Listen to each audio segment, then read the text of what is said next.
today.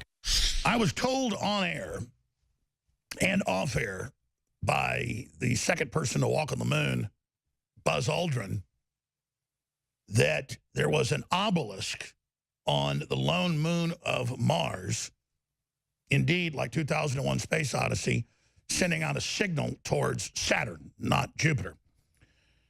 And he then went on further on air and also off air when I met with him personally once and also had a phone call with him until people clamped down on him because his secretary was a big listener, that there were big underground lakes, not just frozen water, on Mars with its southern and northern ice caps, and that there was also underground water on the moon. And I talked about this before it broke. Buzz Aldrin told me when I was out in L.A., this is like 10 years ago now, he said, yeah, in about a year, they're going to launch an Indian probe. They're going to launch an Indian probe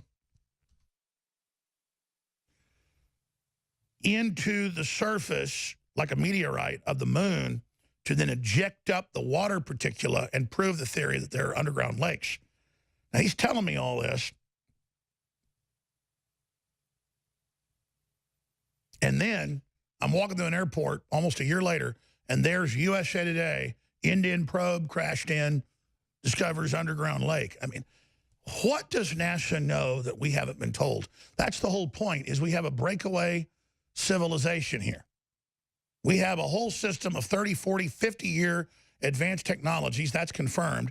We're not being made privy to what's really going on. Life extension, you name it. I want access to that.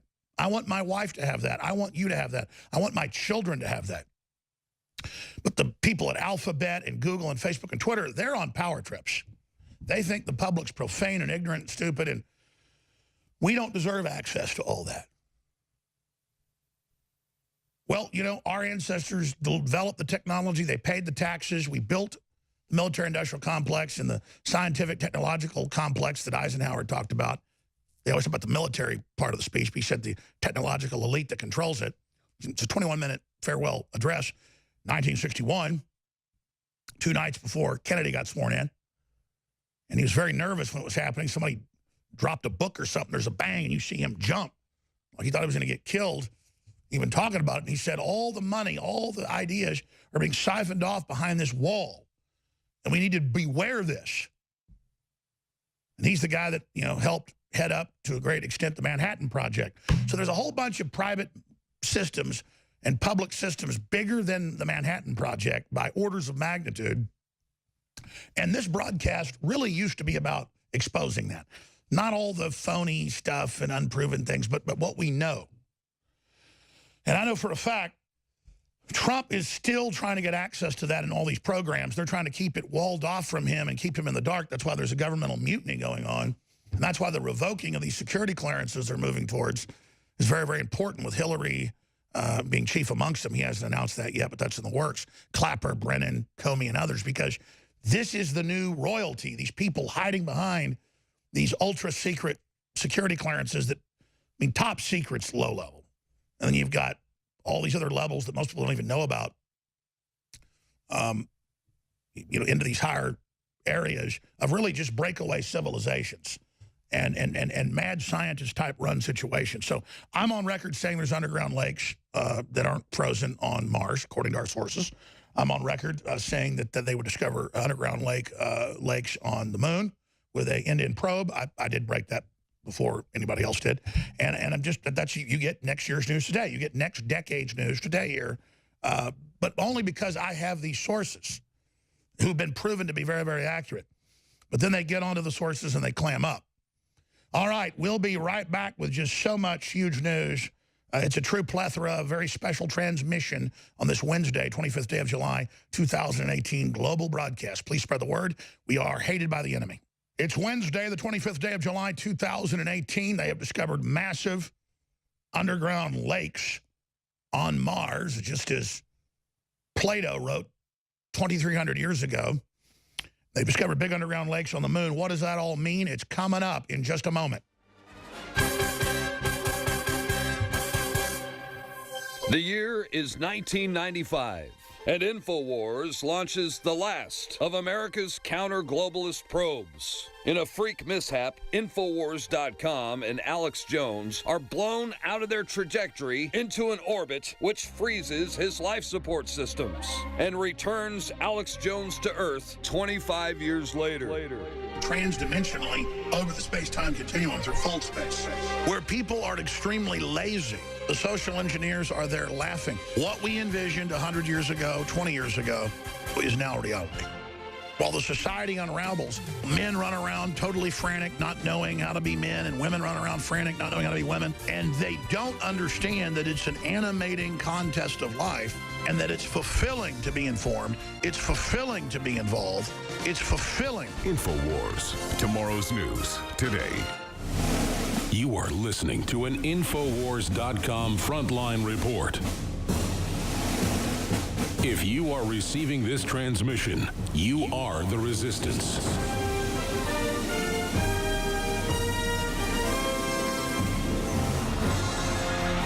From deep in the heart of FEMA Region 6, Austin, Texas, transmitting worldwide, it's Alex Jones. All right, let me do this in this first main segment of the broadcast. Let me just tell you what we've got on the plate here, just to give you an idea of how insane things have gotten. Good things are happening, bad things are happening, crazy things are happening, amazing things are happening. Massive underground lake found on Mars, raising possibility of life. It is a giant salt sea, according to the spectrometers from the ground-penetrating radar. Now, of course, NASA knew about this 25 years ago, according to my sources, and we've also broke that before, and the lakes under the lunar surface as well. We're going to be going over all of that today. Also, Tucker Carlson has come out with a former special operations colonel who heads up a major private intelligence group and said they're getting basically chatter and concerns that there could be a false flag stage to maneuver President Trump into an all-out war with Iran to actually undermine the U.S. recovery and let the Chi-Coms outflank us while we're distracted with that situation. As much as I'd like to see the mullahs removed, that's absolutely true. So that's coming up. You can't make this up. Italian bishop, I would turn all churches into mosque. Meanwhile, a member of parliament in the UK that's just been critical of the giant child kidnapping rings that are confirmed, run by the Islamicists, they have to have massive security now as the gangs. They say Asian gangs. No, it's Islamicist gangs. The rule is never say Muslims. They are being protected and allowed to do that. She has to have security now because they're death threatening her. And that leads us to this little tidbit that I'll cover at the bottom of the hour. YouTube, Facebook, Twitter, all the big hearings in Congress about shutting InfoWars off last week. If Drudge Report wouldn't have linked to our actual video 3 months ago when they said that I said nobody died at Parkland and the video is banned by YouTube to take our channel down, actually said that the police stood down, which was later confirmed. We just had eyewitnesses. So they lied about what we were saying to both censor us and not let us expose that the police stood down, which again is now confirmed. We got 5 community guideline strikes. And so and people say, well, wait, 3 strikes and you're gone. Well, that's right. We're in the process of appealing it, and then the site with billions of views will be gone if they don't. And it's all up to George Soros and the Media Matters folks that literally fund the groups that go out and false flag everything, where they flag. That's another type of false flag, where they put a flag claiming you violate community standards for violence. And the video is Trump's speech about the snake. And then we show people climbing over fences and people kicking women down steps and things like that. This is stuff that's shown on the news. We are news. This will be shown on CBS during the family hour. In fact, much of what we show has been on mainstream news, and it comes from television. And it shows the illegal alien Islamicists robbing people's vehicles, pulling people out of their 18-wheelers, hitting people over the head with bike locks, throwing their own children on railroad tracks. It doesn't show the baby being run over. This has all been on the news. And so because it's so powerful, all 5 videos are introed with the snake footage that we're showing right now. And, of course, some would argue, well, don't show it again. They'll totally ban you. Well, that's why we're getting ready the court cases and the rest of it. is because we're the test case, folks. Once we're banned, everybody's banned. We don't show the ISIS, Al-Qaeda trained 7-year-olds shooting people in the back of the head. We just, like ABC does, we just show them training to do it. We don't actually show any blood, any gore. It's very sanitized. But we do show the basics of what you would see during the family hour. And you know, some of the stuff we don't want to show. YouTube left it up for 7 years. Of a Showtime special where they simulate raping newborn babies. Now, YouTube left that up. We blurred the man's rear end and other things and the baby simulated rape. I expect they'll probably take that video down and say it violated standards. See, they can show the raping of the baby simulated and show the man's big hairy butt. We blur it out, we will be banned. Doesn't matter. The juries will all see it. And we've got the cases. We've got the internal Google employees admitting they're censoring us, the racketeering, all of it. And the left goes, oh, my gosh, he's attacking YouTube and Zuckerberg at Facebook. They've been leaving Jones up. You know, why is he saying they're censoring? Because they've already got a shadow banned. So they play along like they're not doing it so we don't get the court cases. And so it doesn't become blaringly obvious to all of you. But we're dead already on those platforms. That's why Infowars.com on our own apps and Infowars.com/app, the video app that's free, Infowars Official, are surging because folks know they have to come to Newswars.com and Infowars.com. But I digress, that's coming up. This is the banning, just like in Europe, of criticizing Islam. And all the videos are prefaced with the snake intro. That's nothing you wouldn't see on Fox News. It does show gays being thrown off buildings, but I mean, you know, it's shot from 400 yards away and you see guys let up and thrown off. There's no blood, but they're killing real people. You know, why can't you show that at 3 o'clock in the afternoon, folks getting thrown off buildings if it's a cartoon or at 6 o'clock on local news? But if I show it, I'm censored, see? Because I'm saying it's bad and I'm saying it's Islamic. And remember, last year when the Allah Akbar guy attacked people in New York with a truck and said he did it for Allah. And that afternoon they were having hearings on censoring the conservatives. And Congressman Quigley was like, I noticed Infowars was #1 with their fake news, that it was an Islamic attack and that the mayor was warned about it, which was all true. We had links to where he'd warned him that this was coming. And Twitter, Facebook, and Google, they all go, we took it down at lunch, sir. And he goes, well, I don't want it to ever get to #1. They go, sir, the algorithm goes in 2 months. They will be censored. A couple months later, it hit. So they've given us an arrogant blueprint of the whole plan. So here's the deal. I'm going to cover it more when we come back. I only got into a few of the articles. There's literally hundreds of them. They're all insane. Sharia compliant, YouTube removes videos criticizing Islamic immigration. Infowars hit with community strike. It's actually 5 of them. As war on free speech continues. And then we went and reviewed the videos. We're posting them on our own server.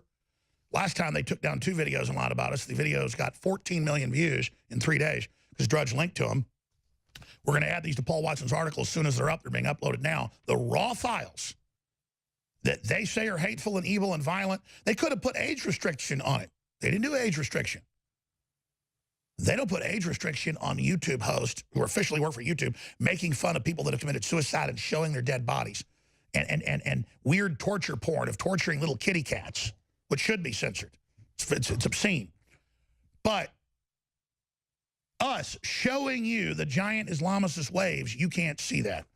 So the article's up on Infowars.com, and I'm asking Drudge and everybody else, I'm shooting up the bat signal here. I need help. Because they're just trying to wear us out and hope people just get used to censorship. This is the biggest yet, the banning of criticizing radical Islam. I've absolutely got to be very judicious in the next 2 segments because I've got to get to Tucker Carlson with the top intelligence analyst, very respected, saying they believe the globalists and the neocons, along with the leftists, are going to try to launch a Gulf of Tonkin to get us into a war with Iran. I have agreed that something there in the Persian Gulf is what will probably trigger it. That's coming up. Next segment, nuclear watchdog warns of radioactive leak at South Carolina fuel factory. That's out of RT. There's some local news covering it, but nothing national. You got to go to the Russians to get it. That's why British news, Russian news, Japanese news, doesn't mean they're perfect. It means they'll give perspectives we're not getting.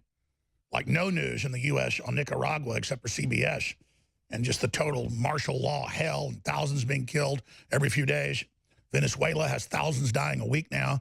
It's just total insanity. That's all coming up. It's so huge, though. And I don't want to make the broadcast about us because it's about you. But we're the test case. Do you understand that not just InfoWars, but we know of hundreds of other prominent channels, Jihad Watch, you name it, that are being banned off YouTube if we simply don't even show beheading videos that CNN can show. We just show Islamists pouring in and robbing people's cars and shooting guns in the air and stuff. And they say it's violent. And they don't age restrict it. They take our videos down. And if they don't accept our appeal, the site will be shut down. And you've got CNN, MSNBC, all of them cheerleading for this, saying once they take us down, they will take you down. And I'm showing you the footage here. This is what they ban. This is what they say I violated community guidelines. Showing you. This is the footage.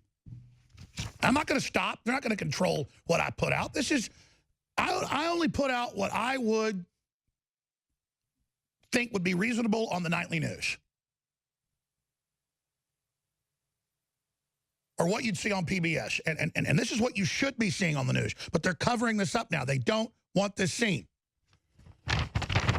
Okay, by the way, ISIS took responsibility for the big attack that shot 15 people, killed 2 of them in Canada a few days ago. They knew the guy was an Islamist. They knew he was in ISIS. They knew he was screaming Allah Akbar. It's all come out. But now it's not a big news story. Can you imagine if it had been a Christian or a conservative?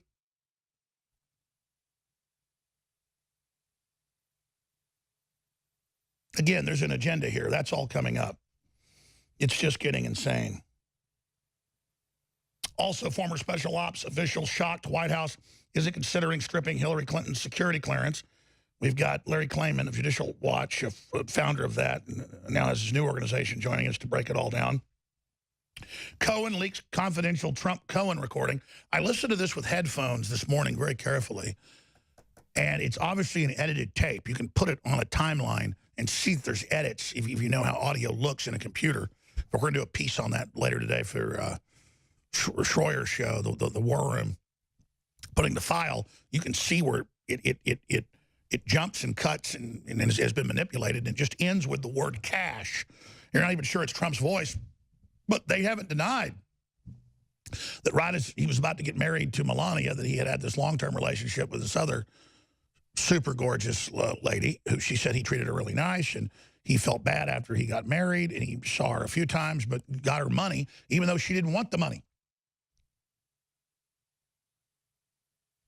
And you hear Cohen creep into the room all sneakily, and this is what they've got. No wonder Trump said release the 14 recordings. This is the best thing they've got. This is all they've got. Wow. Unbelievable. And again, the tape, when you know wavelengths, when you know the signature of audio, you learn that you can blow it up to like right down to milliseconds, and you can see cuts. Audio doesn't just go from really high to 0 if it's recorded in a room. There's always a background. But in milliseconds, though, when there's a cut, it puts a line in it, and we can see the cut. Just like when we told you about Obama's birth certificate, I said, I don't know the truth about this. I don't know where he was really born. This thing was in 6 layers. They used WordPress from Microsoft, the fake typewriter font. Because with a real typewriter, every splat is like a snowflake. It's individual, how you push the button. But with WordPress and Word and all these other systems, the typewriter functions are all the same. It looks like it has splats, like a typewriter, but they're all the same. We looked it up, and I said, it's fake. This is from the, early 1960s or whatever, and we looked at the T's, the I's, the C's, they're the same thing. It's fake. And then 2 years later, top German and top Italian scientists came out from 2 different firms and said, we find they're using Microsoft Word, and we find there's 6 layers. Yeah, I've worked in media for 20-something years. I know they left them in layers. The file was in layers to make us freak out about it and to think he was really from Kenya when he was from Hawaii, Frank Marshall Davis's son. It's like, wow, the way they set us up is amazing. But I've learned the tricks over the years. So it's the same thing here. I pulled it in last night on my home computer, and I've got one of those little rinky-dink free audio files. We've got Pro Tools and a bunch of other systems. So we're pulling it in here, and we're going to show people that the tape is edited. So I think that's going to be pretty big news, don't you? That whatever they put out has been edited. Okay. We're going to come back and just get into all of it here on the other side. First off, I set out an InfoWars life to find out whatever the science and the research and the industry and the consumers think is the best. All of that comes into it. And then I do things like, let's put twice the amount of product in the bottle and then have it at the price competitive to what others sell half as much. That's number one. And we've got over 60 products now in InfoWars Lifeline. We're launching 3 more today. We've had these products in for 2 weeks. I've been so busy, I've not even cut ads. I've not even promoted them. I don't even have words to describe how good they are. This will now be the fish oil spectrum that my children take because I was already buying them the rated best in the country. And with a process to remove the mercury to non-detectable levels, with all of the known spectrums of fish oil that are the best for the brain. And now we've come out with one stronger for less of a price. It's called Honor Roll. And it's smaller fish oil caplets, so it's good for children, gel caps to absorb and to get down. And this will now be what my 4 children take. I mean, it's a fact. They tell you, even when a baby stops breastfeeding, you know, put the type of fish oils that are good for the brain in their bottles, give it to them, you know, their IQs boost, everything. But for adults, for your body, for your energy, for your stamina, for your brain, for the heart. And then we've got Ultimate Krill Oil, EPA, DHA, and other key compounds. Ultimate Krill Oil, similar formula, different strokes for different folks. And then we've got Honor Roll. They're all there. This is something everybody should be taking, and it's the best quality at the best price. InfoWarsLife.com. Please check them out today. I'm about to break down some information that is so critical, I don't have words to describe just how serious it is. But I hope that listeners and viewers of this broadcast will call Congress, will get on their knees and pray to God, will just do whatever it takes to raise awareness about what's happening so that we're not caught flat-footed on this situation. I don't like the mullahs in Iran and their Islamic dictatorship. I like to see their people liberated. I don't like their belligerent activities. I don't like the threats they've been making. I support the president. Their supreme leader has made more threats saying, we're not going to talk trash, we're just going to take action against you. But a few days ago, he said, mother all wars. They've got Hezbollah sleeper cells all over the world that make ISIS and Al-Qaeda look like choir boys. Now, that said, Communist China has been allied with Iran. Communist China has encircled the U.S. financially, politically. They own our debt. They bought off Hollywood. They're financing the leftist movements. Antifa, even the Washington Post admits, is run by Chinese intelligence. I mean, if we were having a witch hunt for Chi-Com agents, we'd be... It's like you're out there fishing for Russia collusion. They maybe catch a little sardine or something every few days.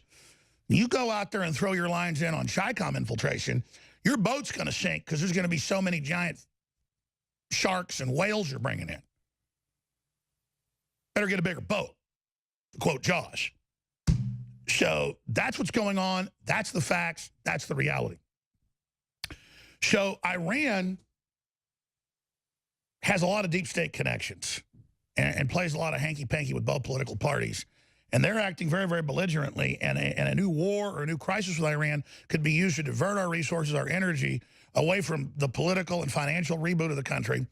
Any fiascos or disasters like Jimmy Carter had with Iran could be used to embarrass Trump. And you see the neocons trying to direct us down that path. I think it's very, very dangerous. There's an article from informationliberation.com. It's up on Infowars.com. Everybody needs to get this out to folks. Tucker Carlson and a very respected former counterterrorism special operations colonel, McGregor, warned Trump Gulf of Tonkin incident could be staged to get the U.S. into war with Iran. What did I just say on Monday? I said I would look for this to be triggered in the Persian Gulf, and we could look at some type of false flag event as well, because this is how a lot of wars start, not just in the U.S., with the Gulf of Tonkin in 1964 and the Tonkin Resolution, or 1898 and the sinking of the Maine that was now admittedly staged. And it just goes on from there. But the British were famous for this. The French did it. False flags at sea are their favorite way to do it, because what happens out at sea stays at sea.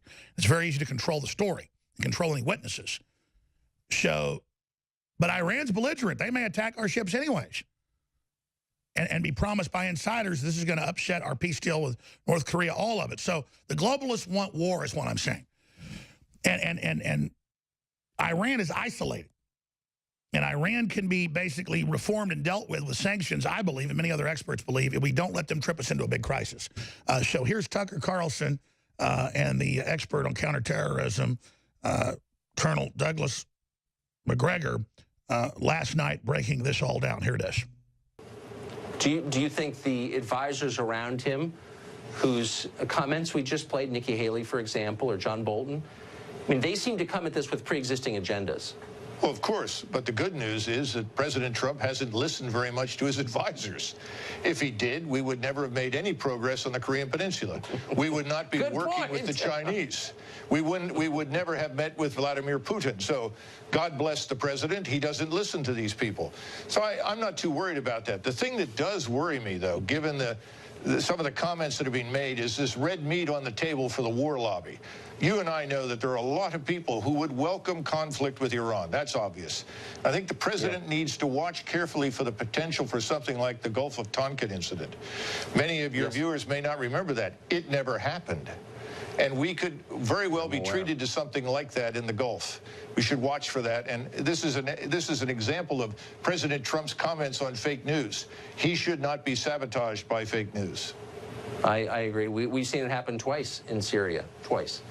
Colonel, thank you very much. Great to see you. Tucker Carlson is one of the only people that will point out, it's actually 3 times, that they've staged chemical attacks ISIS has against themselves, and they've been caught. And then we're supposed to forget about that. 3 times. So again, you've got a former counterterrorism expert, 30-plus years in special operations, commanding black ops all over the world. I mean, there's guys highly decorated, one of the most respected people from special operations, saying they're getting ready to stage something. We should really be worried about that. You know, I made a film about the Gulf of Tonkin being staged, and the mainstream media said I was a conspiracy theorist. But 1 year later, they declassified it on the 40th anniversary that it was staged and released the McNamara tapes admitting it all. Now, let's go ahead and move to the next story. This is a big one.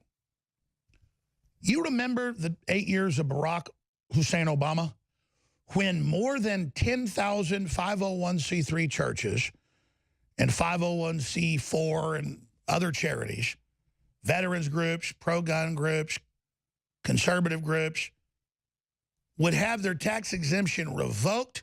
In some cases, criminal charges were filed. And you tune into MSNBC 5 years ago in the thick of this, and they go, well, the Tea Party's racist. These Tea Party groups and churches deserve to be indicted. Now, I believe in the First Amendment. Congress shall make no law respecting an establishment of religion, prohibiting the free exercise thereof. Then it gets into freedom of press and speech. But first, it's religion. And Trump's trying to get legislation through where churches can do whatever they want. They say it's political if a church is anti-abortion. No, that's called being Christian. But they turned churches into charities in the 60s. This is something, again, LBJ did, to get control of the churches. So they went from being churches to 501c3. Doesn't mean you don't have a good preacher, and it's still not a church in some cases. It's 501c3, but they've got a muzzle on their face unless they're Reverend Wright in Chicago saying GD America, GD John Wayne, GD George Washington, GD America. But then Maxine Waters, who's always cheerleading to go after any conservative churches that are pro-gun, pro-family, anything, try to muzzle conservatives where they've all got their tail between their legs.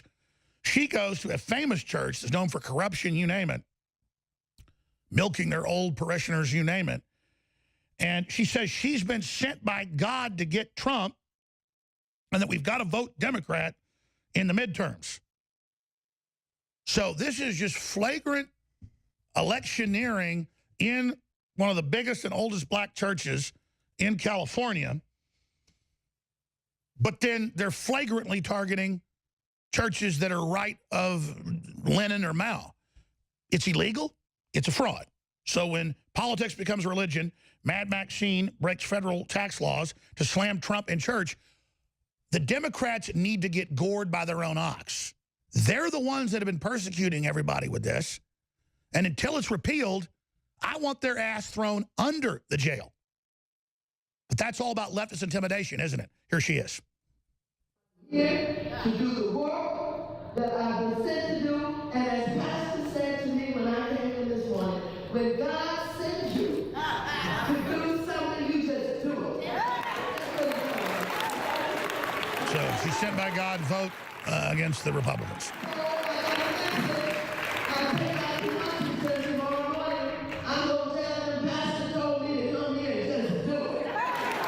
Vote Democrat.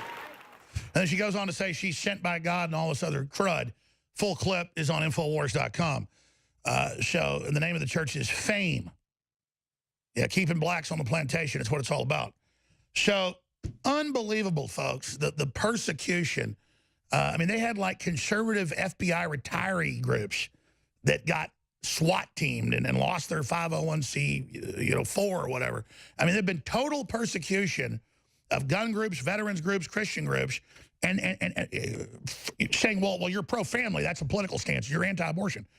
No, it's not. That's your religious stance. They tell Christians they can't hand out Christmas cards at schools, or valedictorians can't say thank Jesus, or quarterbacks when they make a touchdown pass can't say thank God. You know what? We all have our free speech. We're going to do it.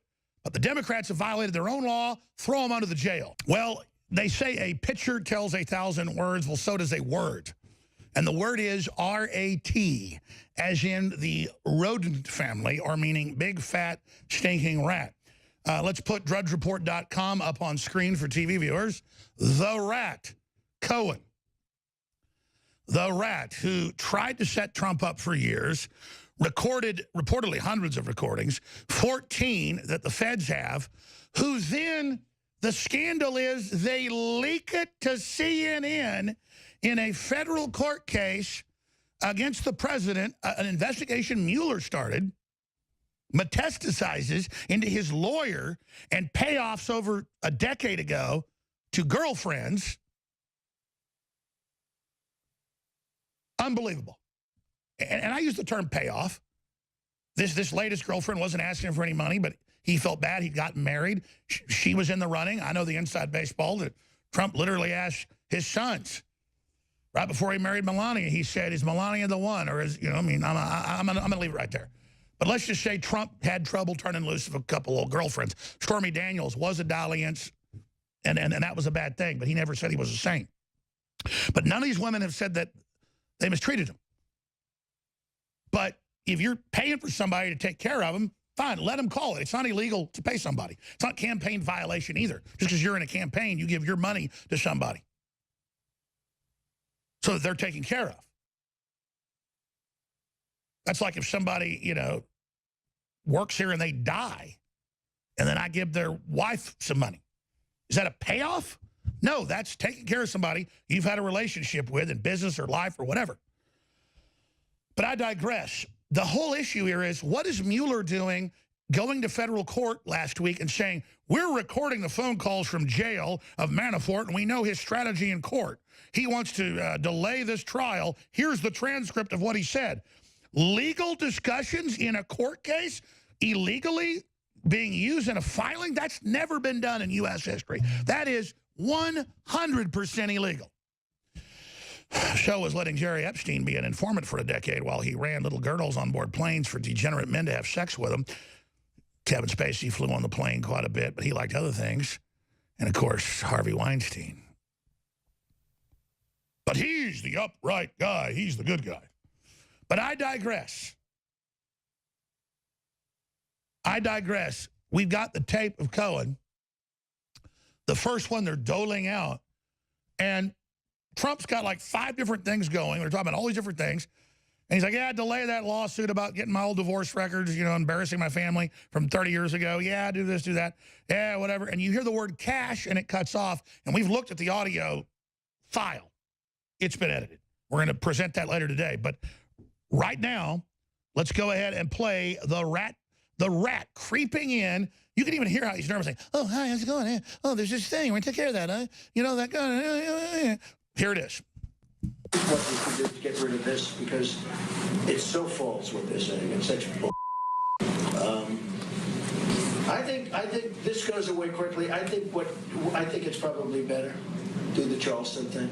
Just this time. Yeah. In 2 weeks it's fine. I think right now it's better. You know? Okay, honey. You take care of yourself. Thanks, Pam. Yeah, I'm proud of you. So long. Bye. What's up, Mike? Great poll, by the way. Yeah. Seen it. Great poll. Making progress. Big time. And you guys are good guys. Oh, Pastor Scott? No, Pastor Scott. What's happening? Oh, no. He's... Can we use him anymore? Oh, yeah. 100. No, you're talking about Mark Burns. We've told him to... Well, I don't mean that. Mark Burns, can we use him? No. No. Richard Lefrak, I'm sorry, Richard Lefrak just called. He just had, we have a chance. He had an idea for you. Okay. Hit pause again. This is the best they've got.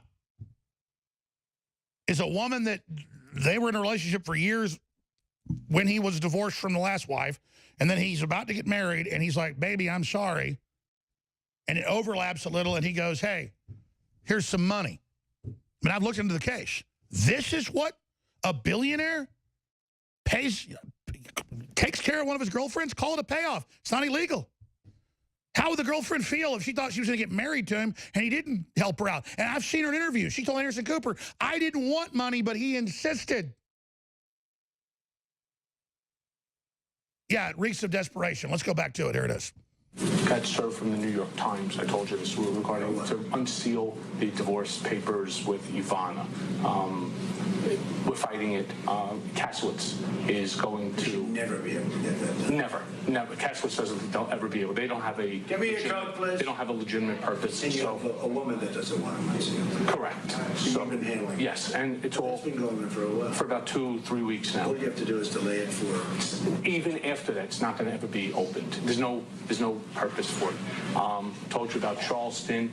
I need to open up a company for the transfer of all of that info regarding our friend David, you know, so that I'm going to do that right away. I've actually come up and I've spoken to Alan Weisselberg about how to set the whole thing up with So what are we going to pay? Funding. Yes. And it's all the stuff, because, you know, you never know where that company, you never know where he's going to be. Gets hit by it. Correct. So I'm all over that. And I spoke to Alan about it when it comes time for the financing, which will be... Listen, what financing? We'll have to pay you. So Don't pay the kid. No. I got... No. Hey, Bill, how are you? They claim the word cash is in there, and I can't even hear it. And then Cohen's on TV going, that's what criminals do. That's what mobsters do. Wow. So this is the best they've got on Trump. I'm actually impressed here. I am really impressed that this is the best they've got with Mueller, with illegal spying on him during the campaign and after, all this intel, and this is what they've got. 3 women over 15 years that Trump gave between $100,000 and $200,000 apiece to him. And they say he treated them like royalty. Wow, that's really great, man. That's really nice. And by the way, other than Stormy Daniels, the relationships, the other 2 started during the time he was not married. So I'm like, wow, this is like, he's not even as big a playboy as I thought. And this is how he gets treated. And then Mueller in a Russia investigation grabs his lawyer's info and then puts it on CNN, and no one's even going, what the hell's going on here? This is the desperation of these people. This is insane. I have a lot of kinship with Trump, only because I bet on it. America's coming back. I know I'm right. I'm being persecuted like the day is long. And then I don't know anybody else been persecuted like I have been. Trump way worse than me. He's the only guy. So he's in a club, you see, with me. And we love America, We're not screw people over. I don't care what color you are. We want prosperity. We want to tell the truth. You got these crazy people like Mueller and Comey that help cover up child kidnapping rings, Epstein, all of it. And it's like, really, these weirdos are going to rule our lives? No. Now, listen, I'm not Trump. I don't own 100 big buildings and hotels and golf courses, and he's got hundreds of lawsuits against him. We got like 20. 10 have been thrown out. It wasn't cheap. And they're censoring us and blocking us advertising everywhere. You know what they've done. I'm not complaining. I'm just saying, you want us to win. You want somebody to fight. I'm going to fight to the end like a pit bull. That's just because these people are evil. You don't have to ask me to fight. I'm going to keep fighting. Even if the dog food and the water doesn't get put in my bowl during breaks, I'm going to fight to the death. But if you want me to fight harder, put the food in the bowl, put the water in the dish, and I will attack with everything I've got, and I'll never stop. You've got 100% commitment. My family, my name, everything I am is on the line. I am, and by the way, I love it. I love being 100% in. Total commitment. But I need your financial support. Now, everybody who's done any research knows fish oil is magic. Fish oil is incredible. Fish oil is the one supplement I make sure I take every day. I can be exhausted, 10 o'clock at night, do some radio interview. Coffee doesn't work. You know what helped me quit drinking at night? Because I've cut back drinking massively over the last few years. You know what did it? Fish oil. Remember my dad going, man, you promote fish oil. You got a sponsor that has it. He goes, you know what it does for your brain, your blood pressure, everything? My dad's, obviously a world surgeon and retired dentist. And I'm like, yeah, I know a little bit. Well, I started taking fish oil a couple years ago. And I can be, this is me personally, super down and exhausted. And I gobble 4 or 5 big fish oils, and I am in heaven. So I'm just telling you, man, fish oil is the electrochemical juice of the body. We have come out with the very best krill oil, fish oil, and then Honor Roll. That's the full spectrum of known fish oils for the brain. There's a lot of it's for the heart. This is for brain. Honor Roll at InfoWarsLife.com. Out of the gates, it's 25% off, 40% off when you get the combo of all three together. We need funding. It's a win-win. If you're not taking fish oil, by the way, this has a process to strip the mercury out. Others don't. If you're not taking it, you're crazy. Alex Jones here, back live, coming up in about 15 minutes for the balance of the hour. Larry Klayman, founder of Judicial Watch, one of the great attack dogs out there for freedom, the only guy that's won against the NSA, illegal spying on Americans.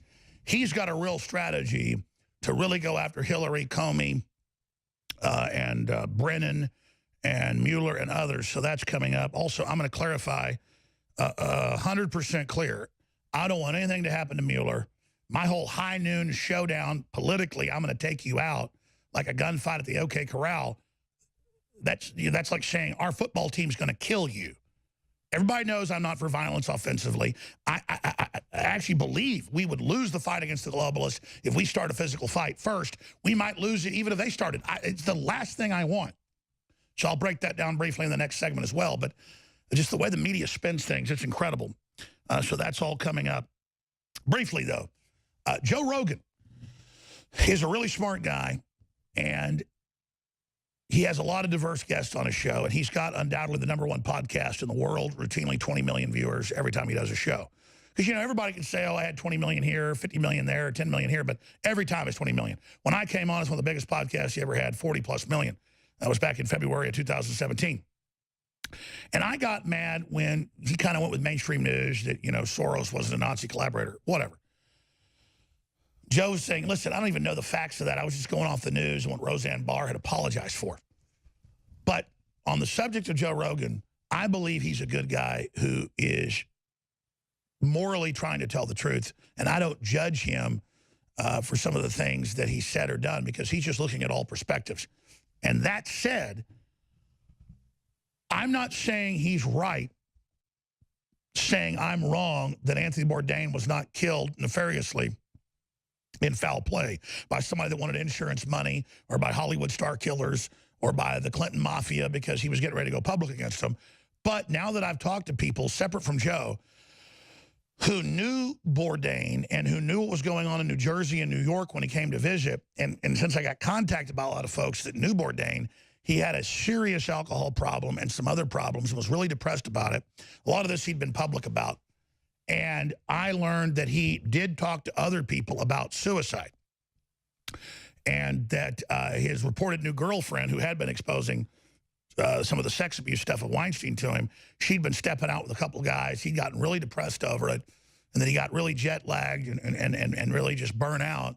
And that I think it was reasonable for Joe Rogan to say that he thinks he really committed suicide. And I'm not eating crow here. I just said, oh, Joe, you know, you're wrong or you're covering up. But then when I looked at the facts and talked to folks, it's reasonable to say that Bourdain could have killed himself, because now I've talked to a bunch of people that know him and know his friends, including somebody that works here, who I separately said, what did you hear? And it was the exact same thing I had heard about, you know, a certain thing. She don't lie, she don't lie, she don't lie. Cocaine. So I don't want to speak ill of the dead. He was a great guy. He meant well. He was getting ready to go against the Clintons. That stuff's true. He did do the Elon Musk interview. He was awakening. He did say the things about how, you know, they were threatening him. So they could have killed him. I was right that he said those things and was about to go public against them. That's true. So that looks suspicious, and I think it should be looked at and investigated. But then I got contacted by a lot of folks going, man, Bourdain, dude, Bourdain could like knock out 2-3 bottles of whiskey a day, 6, 7, 8 bottles of wine. Bourdain was not proud of it, but Bourdain was like a vacuum cleaner when it came to stuff up his nose. And again, I'm not speaking ill of the dead. Everybody's got their issues. I'm just saying that then I heard all that and how depressed he was, and his girlfriend was reportedly cheating on him. And I'm like, oh, okay, well, then I guess I was kind of an a-hole just going, Joe, how dare you say, you know, that he probably committed suicide? Well, I talked to people that say it's about to go public. So you can see my perspective, and I've been proven right that was going on. But then I learned how messed up Bourdain was, how shot he was, how tortured he was. It's very sad, but at least he had a soul. He was concerned about rape of women and kids, and he was starting to speak out. So I think it's an open question. But I think it's very reasonable what Joe Rogan said by saying, hey, look, I think he might have killed himself, Alex. You can't be conclusive. InfoWars comes to mind. Alex Jones. Alex Jones. Alex Jones. There's a lot of controversy around this network about Alex Jones. Google is being accused of hiding negative stories about Hillary and her campaign by changing its algorithm to bury stories like the Clinton body count story. That's according to website InfoWars. It sounds like it's confirmed there are at least 2 shooters with fully automatic weapons. Dr. Martin Luther King has been shot to death in Memphis, Tennessee. JFK was shot from the back and the front. It was almost as if it were a planned implosion. It just pancaked. They took the babies out of incubators and left the children to die on the cold floor. I think this is a national security imperative. We have clear things that we do not understand how they work, operating in areas that we can't control. UFOs. Is this global governance at last? Is it one world? The central bankers in charge. Israel claims the attack was accidental, but some former U.S. naval officers say it was on purpose. They describe the day's action as part of a continuing cover-up. Russian intelligence compiled a dossier on Mr. Trump during visits to Moscow. Russian scum! Denied everything. He called it all fake news. And he accused CNN of being fake news. This is a national emergency. If they kill Trump or remove Trump, it will cause a massive civil war in this country. This was a FEMA high-level alert. We are at war with Russia. Are you aware that Mr. Stone also stated publicly that he was in direct communication with Julian Assange and WikiLeaks? The White House and the President are citing InfoWars. They can shut us down. You're next. If you are receiving this transmission, you are the resistance. It's Alex Jones.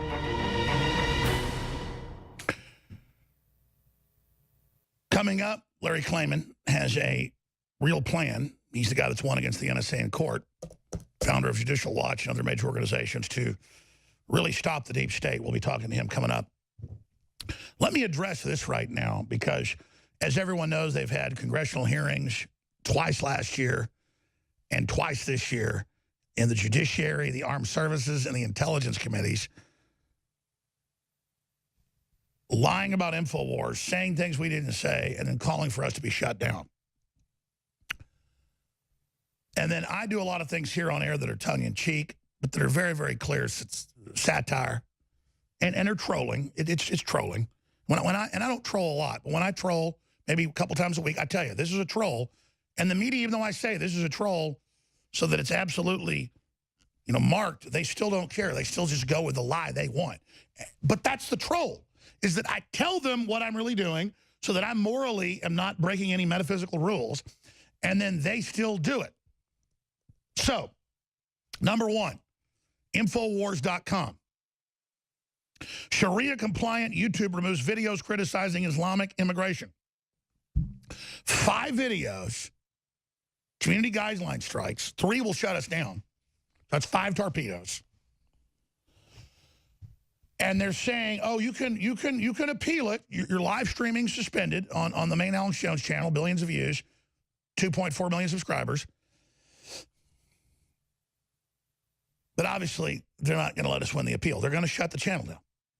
It's here. They had hearings last week. They demanded it. It's here. And what are the videos? It's the snake video. Every video is the snake, an intro video that we've shown many times here that just shows the Islamic invasion of Europe. It's nothing you wouldn't see on the nightly news if they weren't covering it up. But, I mean, it's just showing the Islamic attacks. Doesn't show beheadings, doesn't show the actual violence. It just shows the masses of people and the crime statistics and headlines.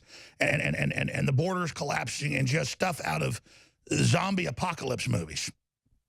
So because it's so powerful, they didn't do an age restriction.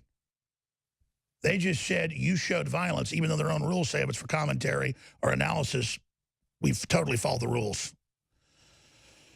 So we have that going on. Meanwhile, there were hundreds of articles, ABC News, NBC, CBS, CNN, all of them, including Fox yesterday, because I've been told by everybody, and I've seen the headlines, ran with the headline, Alex Jones, I'm going to cover my mouth when I say this so they'll edit it and play it.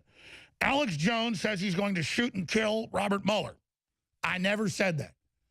I said politically, high noon, I'm going to face you. Our information warfare is strong. We're going to defeat you. And when I draw with my info, you're going down. Just like I say, the allegory of we're going to blow the Death Star up, or the Red River shootout between OU and Texas. They call it a shootout up in Dallas. Nobody's shooting anybody. Now, when I did it, I had the idea. I'm like, man, look at all these articles about Mueller involved in Epstein, Alita Express, using him as an informant to set up billionaires. Kids as young as 7's what came out really in the reports. They let him get off for 13, 14-year-old, girls they had, flying him to these islands with Bill Clinton and Epstein. And because he was an informant, it finally came out, Mueller covered this up. So I'm saying Mueller empowered pedophiles. So I wanted that to get out. I'm sitting there in the break, and I go, how do I get that out? Because that's been in a few newspapers, never got coverage. I said, I'll talk about a high noon showdown with him. I'll say it's political, nonviolent, but that politically we're going to destroy him. Politically we're going to, sharpshoot him. The last thing I'd want is him to actually get hurt and turn him into a martyr when we're defeating him. My God, we're winning. Why would we do that? But then, man, I didn't expect it to be on every news channel unit. And then I clicked, oh, my God, they know a lot of my listeners out there really respect me, whatever. They're trying to get somebody who's unstable to go out and actually try to kill somebody to blame it on me. So let me say this 1,000% clear.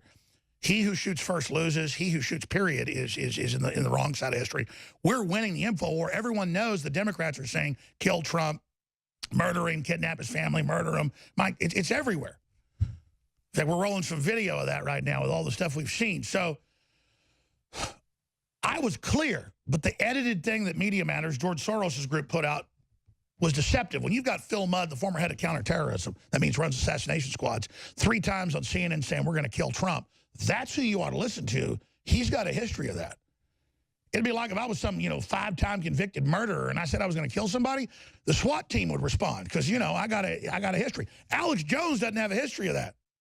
Alex Jones has a history of don't shoot cops in the back of the head because your Black Lives Matter. Don't get violent. Don't, try to work things out. They're the left. I mean, the Denver Post published a big letter in their main section saying, kill Trump for treason. They have art displays saying murdering. It's everywhere. So that's why this is so crazy. So I did this split-second calculation. That's how I do things. Where I went, they're such hypocrites always saying kill the president and his family. But then if we mildly say stand up to them, they claim it's violence. I'll make that point and say it's figurative. It's an allegory or it's political. It's not physical. It's info war. Doesn't mean it's a tank running over you. It's informational. And then I kind of split-second went, they'll grab it, they'll go crazy, but they'll report me pointing out he was covering up for Epstein and using it for political blackmail. And that all worked. They actually published it all. But then I went, oh, wait a minute, but they're trying to get somebody to do something to later then blame me, and blame you. So at a gut level, I think I did the right thing, but they're going to misconstrue it. You know, do I like letting, you know, my ex-wife or the courts or other people have stuff like that to take out of context? Whatever. You know, we're in a big war. I'm going to say it like it is. Everybody knows that I want Hillary Clinton and Robert Mueller and Comey and all of them to spend a long time in prison. The last thing we want is Obama or Hillary or Mueller to get shot or killed. God, that could defeat us. And the enemy knows that. A false flag is what we're worried about. Tucker Carlson, with high-level former black op colonels, you know, was exposing the fact they may do that to try to overturn Trump. That was on Fox News last night. And that shows the triumph of InfoWars, that we've introduced these understandings of how things really work now until the point that reality is now mainstream. So we're winning thanks to you, and so I salute you all. But they're trying to shut us down, and got a big stack of news there, you know, them threatening to kill the president. And that's all cute and dandy when they say we're going to kill him or kill Scalise or kill more Republicans or break Rand Paul's ribs. That's all cute. I go, hey, figuratively, high noon, spaghetti western, I'm going to politically, you know, take you out. They go, oh, my God, you're going to kill our God, our so-called president. They think he's the, you know, deep state's president, Mueller. Mueller's a joke, a discredited cover-up artist for the Saudis. I hope he lives forever in hell. All right. Larry Klayman is the founder of Judicial Watch. He heads up freedomwatchusa.org. He's one of the only people to have a successful case against the NSA and help expose all that. He gets demonized a lot by mainstream media, even by establishment Republicans, because they're bought and paid for. But he's done a lot of great work. Helped get the impeachment of Bill Clinton going, you name it. So he's a man of action. And there's a lot of paper terrorism by the left, the right, the UN, the globalists. I mean, they all engage in it. And a lot of you hear about citizen grand juries, and you know it's some guy out there in his log cabin sending in weird legal theories that aren't real. But under British common law, English common law, Judaic Christian common law, the Magna Carta, when the courts aren't doing their job, it reverts back to the people. So he's a scholarly lawyer. He's going to break this down. But just a citizen's grand jury live on television presenting evidence to citizens that are randomly called. That's powerful, and you can look into that. In the United States, a citizen grand jury is a non-actionable, non-governmental organization that assumes responsibility upon itself to accuse an individual. Well, that's what Wikipedia and the globalists say. They also say the Constitution should be repealed over Wikipedia. So we're going to look at this plan that Larry Klayman's got. The last time we had him on a few months ago, talk about it, got a lot of interest. And then just as a lawyer, look at the security clearances, Hillary Clinton, the deep state, where this country is at this point, the FISA court being illegal, using illegal stuff to go after Trump. I mean, this is really, it looks like they're losing right now, but they're obviously trying to strike back. So, Larry Klayman, thanks for joining us. Alex, God bless you. Nice to see you and nice to hear you. And I heard your monologue. You're absolutely right. We can't do anything that physically harms people because that would make them martyrs and wouldn't be the right thing anyway. But what we can do is bring about justice ourselves. And what we've started at Freedom Watch, freedomwatchusa.org, is a Freedom Watch's Justice League. Using that as an analogy, the superheroes did not look to the government to bring about justice. They had to do it on their own because the government had become corrupt and ineffective. And Justice Scalia, back in 1992, in a Supreme Court case, majority opinion which he wrote, said that the grand jury belongs to the American people. It does not belong to the three branches of government. We didn't even have a Justice Department until July 1st, 1870. By the way, as a respected constitutional lawyer, spend some time on this because people don't understand that we, the people, judge the facts as well as the law, and the grand jury is the ultimate form of a jury. We have the ballot box, the cartridge box, the jury box, the pen and ink. Explain that, because this is critical. The grand jury is a group of citizens. When we choose them, we're going to talk about that. It'll be from neutral voter rolls. We're not going to pack it. We're not going to cook it. We're going to put Americans on there who are neutral, in effect. And because they've got rigged grand juries or scared grand juries controlled by district attorneys and others. We're going to recreate the true, pure thing. Exactly. And there's so much evidence out there already. We don't need more documents. You know, my former group does mostly documents. Freedom Watch brings hard-hitting cases. And that's why we need to commission a grand jury. We want to do it in Texas beginning on September 25th of this year. Time is short. We need to bring about indictments. We then need to try these cases in front of a retired judge or someone who is independent. We need to get convictions. We need to sentence. And yes, we need to even do citizens' arrests peacefully and legally. Well, just to be clear, though, just airing it live for 2 weeks or whatever, 10 days, with a real jury off the voter rolls and a real judge and the real evidence, who's going to defend the deep state, though? Because we got to have a defense. Well, we're going to subpoena them and indict them. They can come if they want to. I hope they do, and I hope they come with their lawyers like Lanny Davis, who's doing a number on the president today with Michael Cohen. Let them come. Field of Dreams. Let them come. We'll talk about that next segment and the mechanics of it, because it is in the Constitution, it is in Magna Carta, it is in common law, it's in Judaic history. I mean, this is the people's juries. This is it. Let me ask you this, though, shifting gears. What is wrong with Cohen? These tapes aren't even bad for the president, and then they're suddenly something in federal court with it Mueller instigated over Russiagate is now tapes about girlfriends in between marriages is now on CNN. This is how, and we hear that Manafort is having his phone calls with lawyers recorded, and then they put that in federal filings that they recorded him with his lawyers about his defense. I mean, I'm not a lawyer like you, but I've never heard of stuff like this. No, this is illegal. And, the laws of the various states, even if there's a fraud that's being committed, you have to ask the client to correct it first before you release any information. Cohen and Lanny Davis violated attorney-client privilege. They should be held accountable by bar associations. So what do they got? They obviously got something else on Cohen separate from Trump. Most likely they do. And this is an outrage. It's something that'll be dealt with. I'm going to deal with it at Freedom Watch. These people deserve to have bar complaints. I was about to say, even mainline lawyers are pissed about this. I mean, this is a next level of bad name for lawyers. Lanny Davis, he tries in the past to play both sides. He even got on Fox News with Hannity frequently. This is one of the sleaziest lawyers in Washington, D.C., and that's saying a lot. And I sued him a number of years ago when I was running Judicial Watch. He wasn't happy about it, but he's even reached higher degrees of sleaziness during the present time period. He wants to get Trump's head. He's insisting, obviously. Well, I'm going to ask you again. How does a Mueller investigation morph into his lawyer, and now they're airing tapes in a secret federal case on CNN? I mean, that should throw the whole case out, right? That the federal court suddenly has stuff on CNN? Absolutely, Alex. And, on September 4th, we're going to be getting documents. This is where documents really do count, of Mueller's communications with the media as well, because this was released to the media, CNN.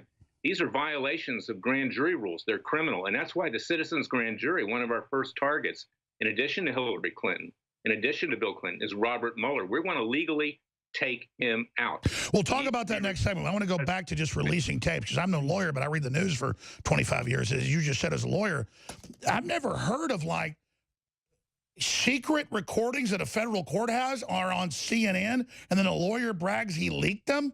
As you said, that's totally illegal. The left has just gone crazy. Absolutely.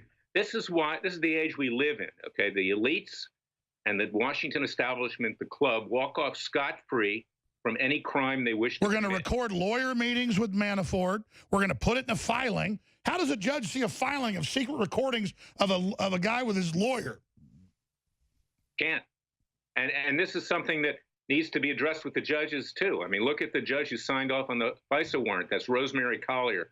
She's a not too intelligent, believe it or not, Republican establishment creation of the Foreign Intelligence Surveillance Court. She should be held accountable as well for all of these kinds of things that go on. The judges do not enforce the law. They are political generally, and most of them are hacks. Most of them are Clinton and Obama appointees as well, and they're bad Republicans, too, like this. Well, stay there. I'm going to give you the floor when we come back to walk through the technicals, the grand jury idea. It's a great idea to bring attention regardless, and it's in the Constitution, and go back to that. But, folks, when they're recording people with their lawyers in jail and putting it in federal filings, and when they're leaking to the news recordings of the president many years ago about some woman from a decade before, it's illegal. I mean, my God, and it shows they think we're all illiterate politically and legally. What does the president do? What do we do? Infowars.com, newswars.com. Larry Klayman's our guest. FreedomWatchUSA.org. We'll be back. Whatever you do, spread those live links. That's critical to the fight. And we're not just making these claims. We're changing the world. We have the globalists, the big banks, Soros, the other scumbags, the radical Islamists after us. We just had our YouTube channel frozen from live streaming because we played the president's snake speech in 5 video intros. And they're calling that violent. You know, I have a stack of acid attacks on 3-year-olds, rapes of little children, members of parliament being threatened with death for exposing slave harems the Islamists are setting up. It is unbelievable. That's all coming up. Before we go back to Larry Klayman, though, the president knows that the euro on average has over 100% tariff on our goods. Canada has a 280% tariff on all dairy. I mean, there's thousands of examples because there's hundreds of countries and dozens of tariffs apiece. But China has a 0% corporate tax. It was 15% last year. We lowered ours to 15 to be competitive. They went to 0. This was our own elites selling America out. And so here was a clip off Fox News. I was just watching during the break. It was live, where they're talking about the EU coming here, and he says the EU's a foe. The EU, he says Juncker is coming to meet with him today and tomorrow.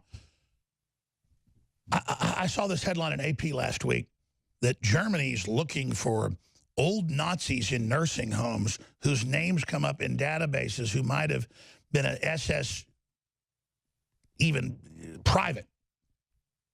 Great, execute them.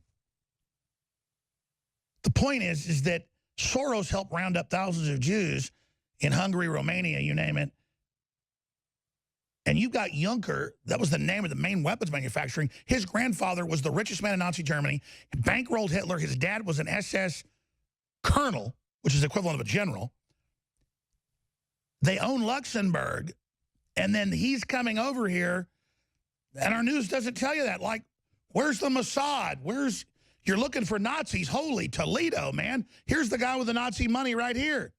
So it's all smoke and mirrors when they grab some senile 97-year-old German guy to know what planet he's on, or some Polish jail guard, and it turns out it's the wrong guy, and they extradite him to Israel. And we're going to go back to Larry Klayman right now, but here's this clip as the real Nazi comes to America. Here it is. Did President Trump in the recent weeks describe the European Union as a foe of the United States, but he also said that there could potentially be, quote, tremendous retribution coming to the EU. Now President Trump is set to sit down in the Oval Office face-to-face with the head of the president of the European Commission, Jean-Claude Juncker. We were told that he just arrived here at the president. He was not elected. It's a permanent dictatorship like the Politburo. That's what I mean. How did we get a Nazi heir? Some guy worth, probably the richest guy in the world. You know, the real rich guys will tell you their wealth. Let's finish up and we'll go to our guest. Go ahead. At the White House minutes ago. Leading up to this meeting, the president on Twitter this morning tried to position the U.S. as the one winning the global trade tit for tat, writing at one point on Twitter, quote, negotiations are going really well. Be cool. The end result will be worth it. The president's top economic advisor, Larry Kudlow, this morning set a pretty low floor as it relates to the expectations. Let's stop there. I love how even Fox News kind of roots against the president. No wonder the economy's coming back when we've been given one-sided screw-over deals. Well, Larry Klayman, we're going to get into your citizen grand jury. I want to talk to you. We're talking off-air about us sponsoring it or trying to do it somewhere, because I think this is really important just for the optics to have a real people call and see what the average public as a focus group thinks. I get your legal facts of where it is in law, but just separately overall, a year and a half in of Trump, I mean, has he not over-delivered? Shouldn't America just be throwing rose petals at his feet? But instead, it's just like, oh, how dare you bring the economy back and not let us get effed over. It's very saddening, actually. It is. I mean, he's done a great job, you know, and I like Ronald Reagan. I'm sure you did too, yes. Alex. But I think President Trump's going to prove to be an even greater president. He's the president of our times, and he's the only one who tells it like it is, like you and me. Talks about corrupt judges, talks about radical Islamic forces that are trying to destroy us, talks about illegal immigrants that are committing crime. No other president would ever take these issues on. And of course, we remember the Bush family that basically sometimes collaborated in these things.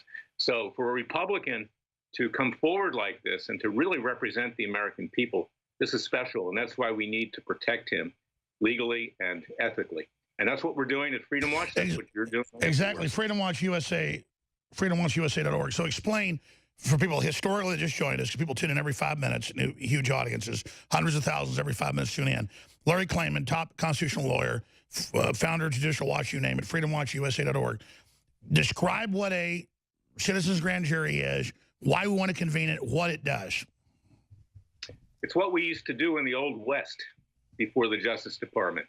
You bring in citizens to sit on the grand jury, you present evidence. We've already got enough to indict everybody: Hillary Clinton, Bill Clinton, Robert Mueller, James Comey, the intelligence chiefs under Obama, Brennan, Clapper, Obama himself. We present this evidence to the grand jury. Doesn't even have to be probable cause in a true sense. The jury can basically indict a ham sandwich, but we're going to do this correctly, and we're going to do it with firm evidence. We're going to have witnesses, and we're going to get indictments. Then we start a trial, and we choose a jury for that, also from neutral voter rolls. And we have a retired judge or someone who is independent, who has knowledge of the law, oversee that. We will seek convictions. Like I said, we'll call witnesses. And then when parties are convicted, such as Hillary Clinton, finally, for the email scandal, for Fusion GPS, for the Steele dossier, you name it. Benghazi. Then we sentence. Benghazi, we sentence. And we then seek to have those sentences enforced. We can try to go to a U.S. Marshal or the courts, but if they won't do it, then we have the right as citizens to enforce those convictions ourselves. Sure, but the media always has a debate about where this is or what its enforcement power is. Regardless, if they're advocating their responsibility, everybody wants this, it's the truth. This is a way to have a focal point to bring the facts out. That's where I totally agree. But in history, explain to people, Magna Carta, you name it, as a constitutional lawyer, this is where this all came from. Absolutely. But let's go back to the days before 1776. You had King George III take our criminal justice system back to the court of King James. And we had no justice system. So that was what sparked... And that's in the Declaration of Independence, is that you took our citizen juries away. Right. And what did we do? I mean, we had founding fathers. They were kind of like, you know, in the cartoon way, the Justice League. They said, hey, these laws don't apply to us. We're going to follow laws of mankind, laws of God, and we're going to bring about justice. And that's what the Declaration of Independence was about. That's what we fought the war for. Now, we can do it peacefully and legally, but we have the absolute right to do it ourselves, and we cannot depend on the government to do it. We've got a corrupt Justice Department run by a zero Attorney General Jeff Sessions and a corrupt Deputy Attorney General Rod Rosenstein. We've got a Congress that just does pony shows, dog and pony shows. Well, I can tell you, just the spectacle of a real citizen grand jury and then a trial would be just showing the evidence as a presentation. I understand under law and common law it's legitimate, but I'm saying regardless of the debate, just from the point of fact, it's very valuable. It is, and that's why, Alex, if you can play a role in this, it's your decision. I'd like to do it in conjunction with InfoWars because you speak the truth, okay? You're not afraid. I'm not afraid. You and I say things you can't say on Fox News. I mean, we're talking to the people. The people know that something's rotten in Denmark, in this case, the United States. And to be able to showcase that publicly to the country and to the world will show us that we have a real justice system that metes out equal justice. So I hope people will go to freedomwatchusa.org, contribute to our cause, sign up. You should see the comments on our petition. People are at the point beyond frustration. No, I agree, and so is the military, the police, everybody. America's ready, and a lot of this, I'm not saying Trump's not doing enough, but let's talk about what Trump should do as well, just in this moment with Mueller, and just, I mean, like, it's insane how he's delivering uranium on tarmac secretly, and then saying, and he's interviewed like 30 people I know of, asking about me and Russians. I mean, it's just... Dude, you're the one on tarmacs giving them uranium, you piece of crap. Next hour, I'm going to open the phones up to cover any topic or issue you want, and a bunch of issues and things I haven't gotten to yet. Larry Klayman's our guest, and, you know, I don't say any one thing we do is a silver bullet to evil, but I think resistance is the silver bullet and taking action. And just from a court TV perspective, putting on the evidence of the crimes of the globalists and the crimes of the deep state and the things that they've engaged in is what needs to be done. And, you know, there are so many men I know who think they get ahead because they go along with the system and just try to figure out how to make as much money as possible. But then their kids commit suicide or they end up alone. They're just so damn unhappy. And the people I know that are the most happy and involved are those that are engaged who are changing the world. And, you know, Larry Klayman, he gets demonized and lied about and attacked a lot because he helped launch the impeachment of Bill Clinton. He helped expose the NSA. I mean, I can look at 100 victories we've had, and Larry Klayman was involved in like 30 of them. And so that's why there's a big hit out on him and a demonization. So do I think citizen grand jury is going to save the world? No. Do I think there are a lot of people that think it's a magic bullet and they're out there, you know, doing all their own quacky stuff from their own, you know, cabins saying that's the citizen grand jury? No. But under law, this has all been so atrophied, so fallen apart, so gone, that it really is where we came from. And so at some point, you've got to create the vehicle in some courtroom. You can rent courtrooms. They've got places for private mediation that look like courtrooms. I've been in them. You can send out the letters. You can get real people there. You can put on the evidence. And that's the type of thing, because as conservatives or Christians or patriots or just pro-common sense people, we don't like to grandstand. We're like, you know, we've got our lives. And I go home at night. I just want to be with my kids and family. I'm not out grandstanding. But evil is grandstanding, though. So we have to create the scenarios, the atmospheres, the conditions to put these people on trial if it's not being done through our corrupted systems. Let me ask you this, Larry Klayman. Why are so many men cowards? Because I don't say that like, oh, look, I'm not a coward. I feel big. It makes me feel, because I don't feel like I'm that strong. It makes me feel really low that I'm in the top 10th of 1% when it comes to fighting evil. I don't say that with pleasure. My God, I'm pathetic. And then everybody else just thinks it's not their job. And then it's like, oh, citizen grand jury, oh, you'll never fix it. Oh, well, then roll over to communist China. Hell, put your kids on heroin, jump off a cliff. I mean, if there's no standing up, if there's no getting involved, why are we even alive here, Larry? Yeah, you're absolutely right, Alex.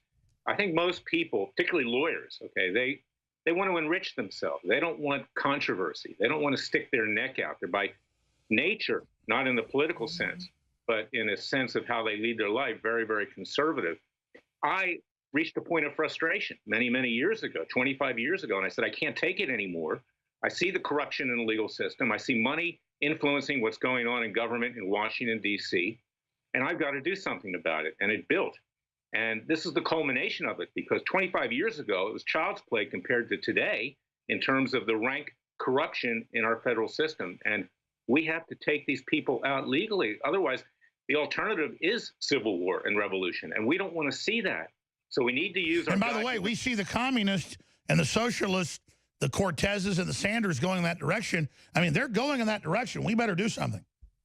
Absolutely. And we don't have any more time. Mueller is waiting to either indict the president or issue impeachment. I was about to ask you, as a top constitutional lawyer, and you know, Dershowitz has talked about this too. Well, what do you think they're really planning? Because clearly they've got the president in the crosshairs.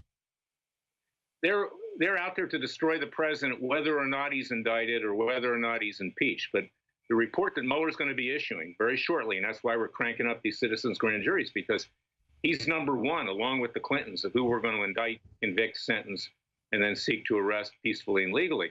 Mueller is out there, a product of the Democrat and the Republican establishment.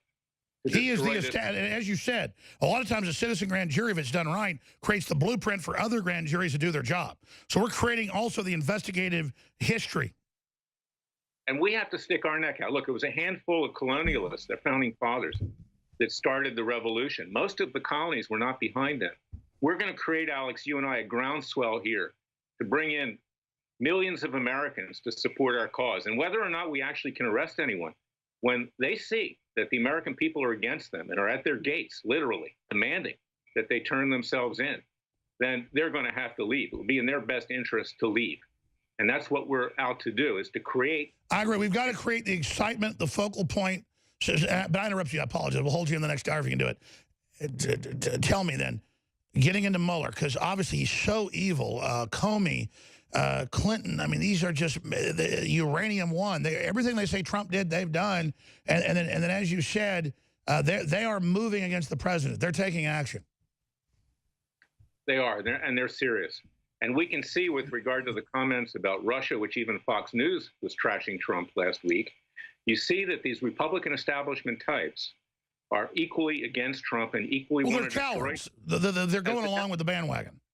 Because he threatens their money train. He threatens their power structure.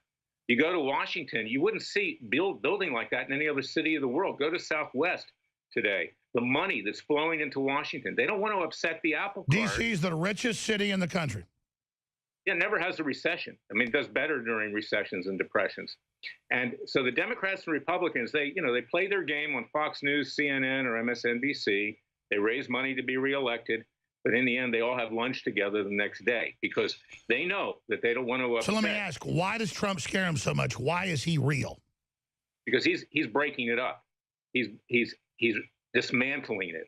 And he's I know, but from your acumen, who is he? Because they are so afraid, and everything he does turns to gold. I mean, it's like, who is Trump?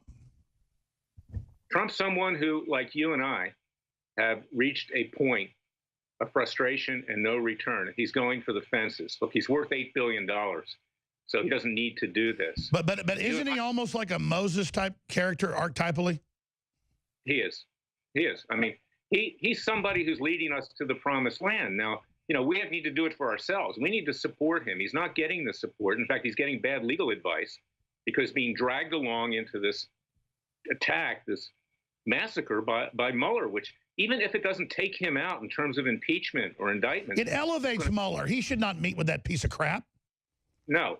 It grinds the president to a halt as he's trying to negotiate peace with North Korea, with Iran, dealing with illegal immigration. But let's take the Messianic angle. That's what this is. He needs to tell us we're not with them and just lead us. We have all the power as the people. He must. How do we stay within Babylon but not be part of it? How do we leave Egypt but we're still here? What does Trump do? Trump has to take strong action himself.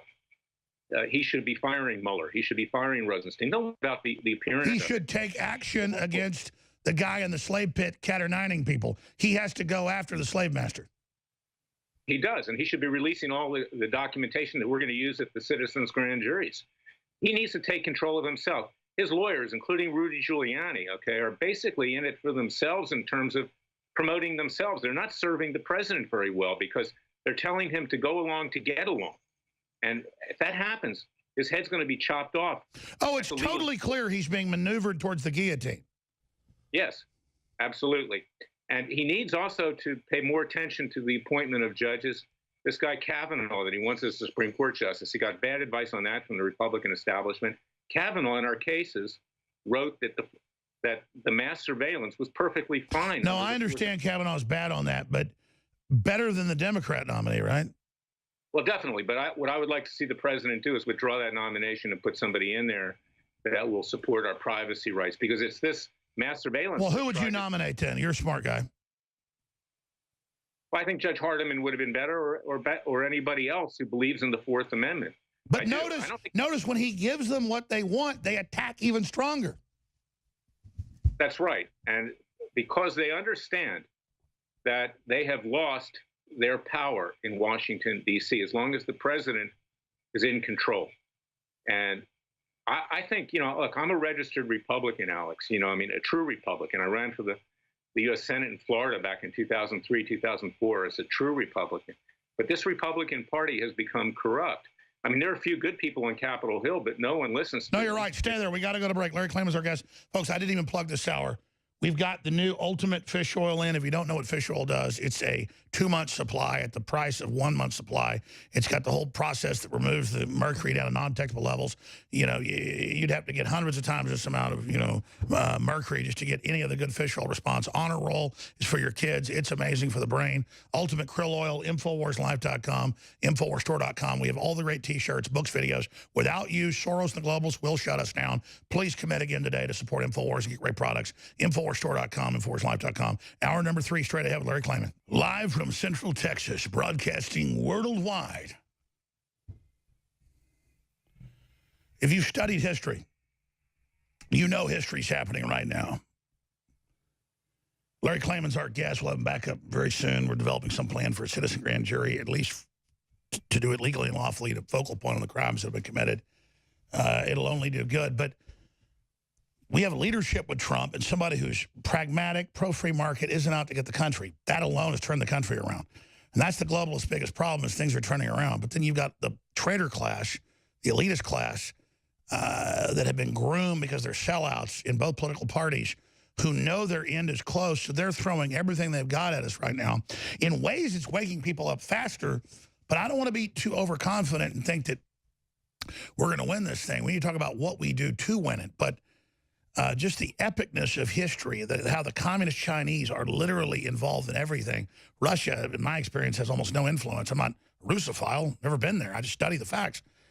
But it just makes me ashamed for the average American who I love, not realizing who's on the fence, that it really is messianic, that Trump with his bullheadedness and his stubbornness and all the things that patriots, myself, Ron Paul, Larry Klayman, you know, back to Barry Goldwater, all the people that fought against this global plan, all our work now is cresting right now with Trump. It's all InfoWars building all these years, right then at the level, right when all this hits full power, you know, 86 million viewers a week or whatever before the censorship.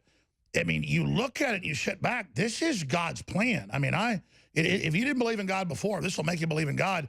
I just feel sorry for people that don't realize this and who are still sitting on the bench kind of as spectators, like they're on our side. They're on their own side, but they still think, oh, Larry Klayman's there or Rand Paul's there or Matt Drudge is there. I don't think they get Larry. No, they've got to get in the fight. Then they say, well, what do we do?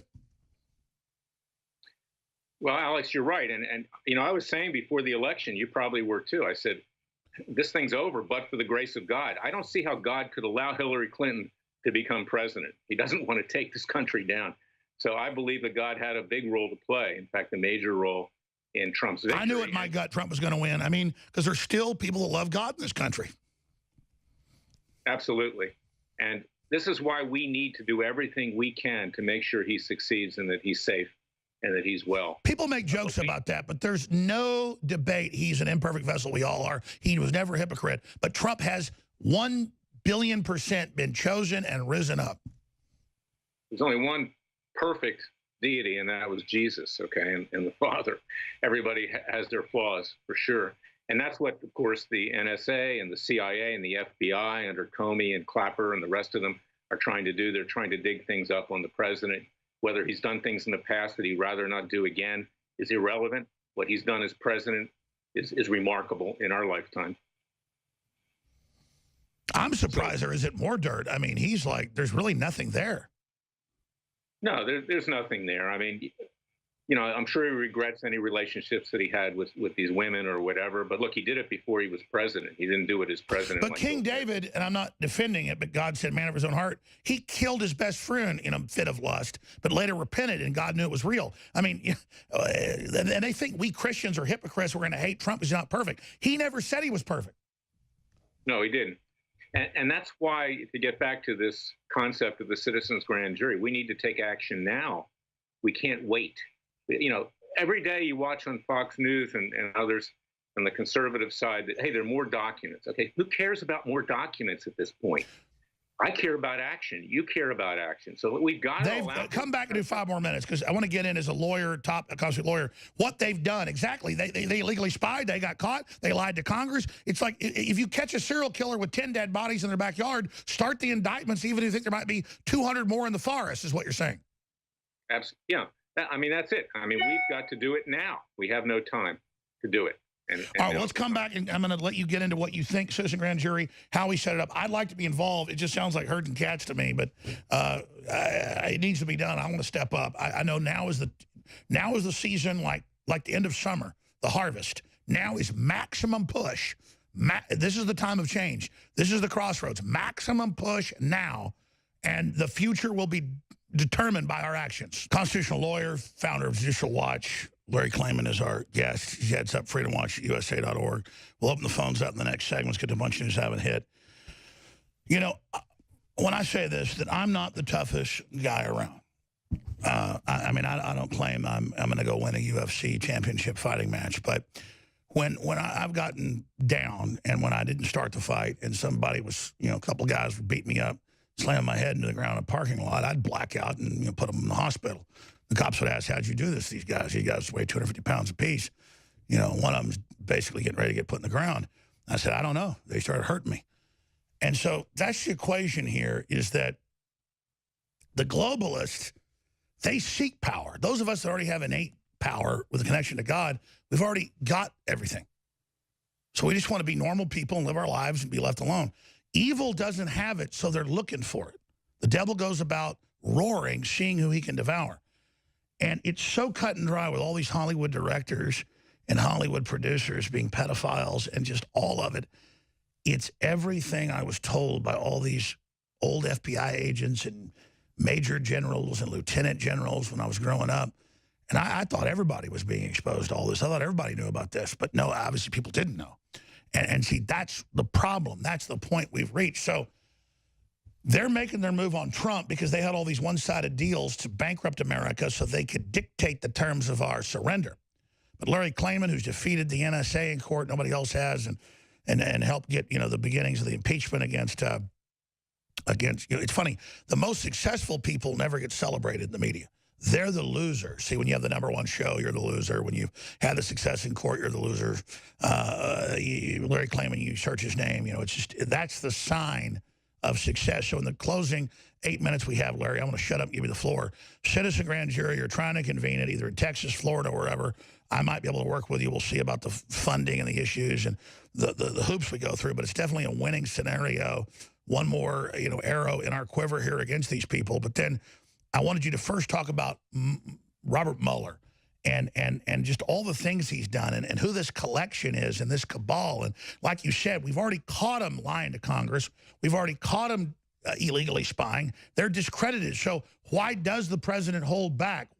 Why is Giuliani better than some, but still milquetoast? I mean, if you were the president's advisor, I know a lot of what we talk about here does get to the president in the form of reports. I'll leave it at that. They sent him transcripts. He asked for it. And I haven't been asked to keep that secret, so I can tell you that. He gets reports. I don't know if he reads them all. What would you say to the president?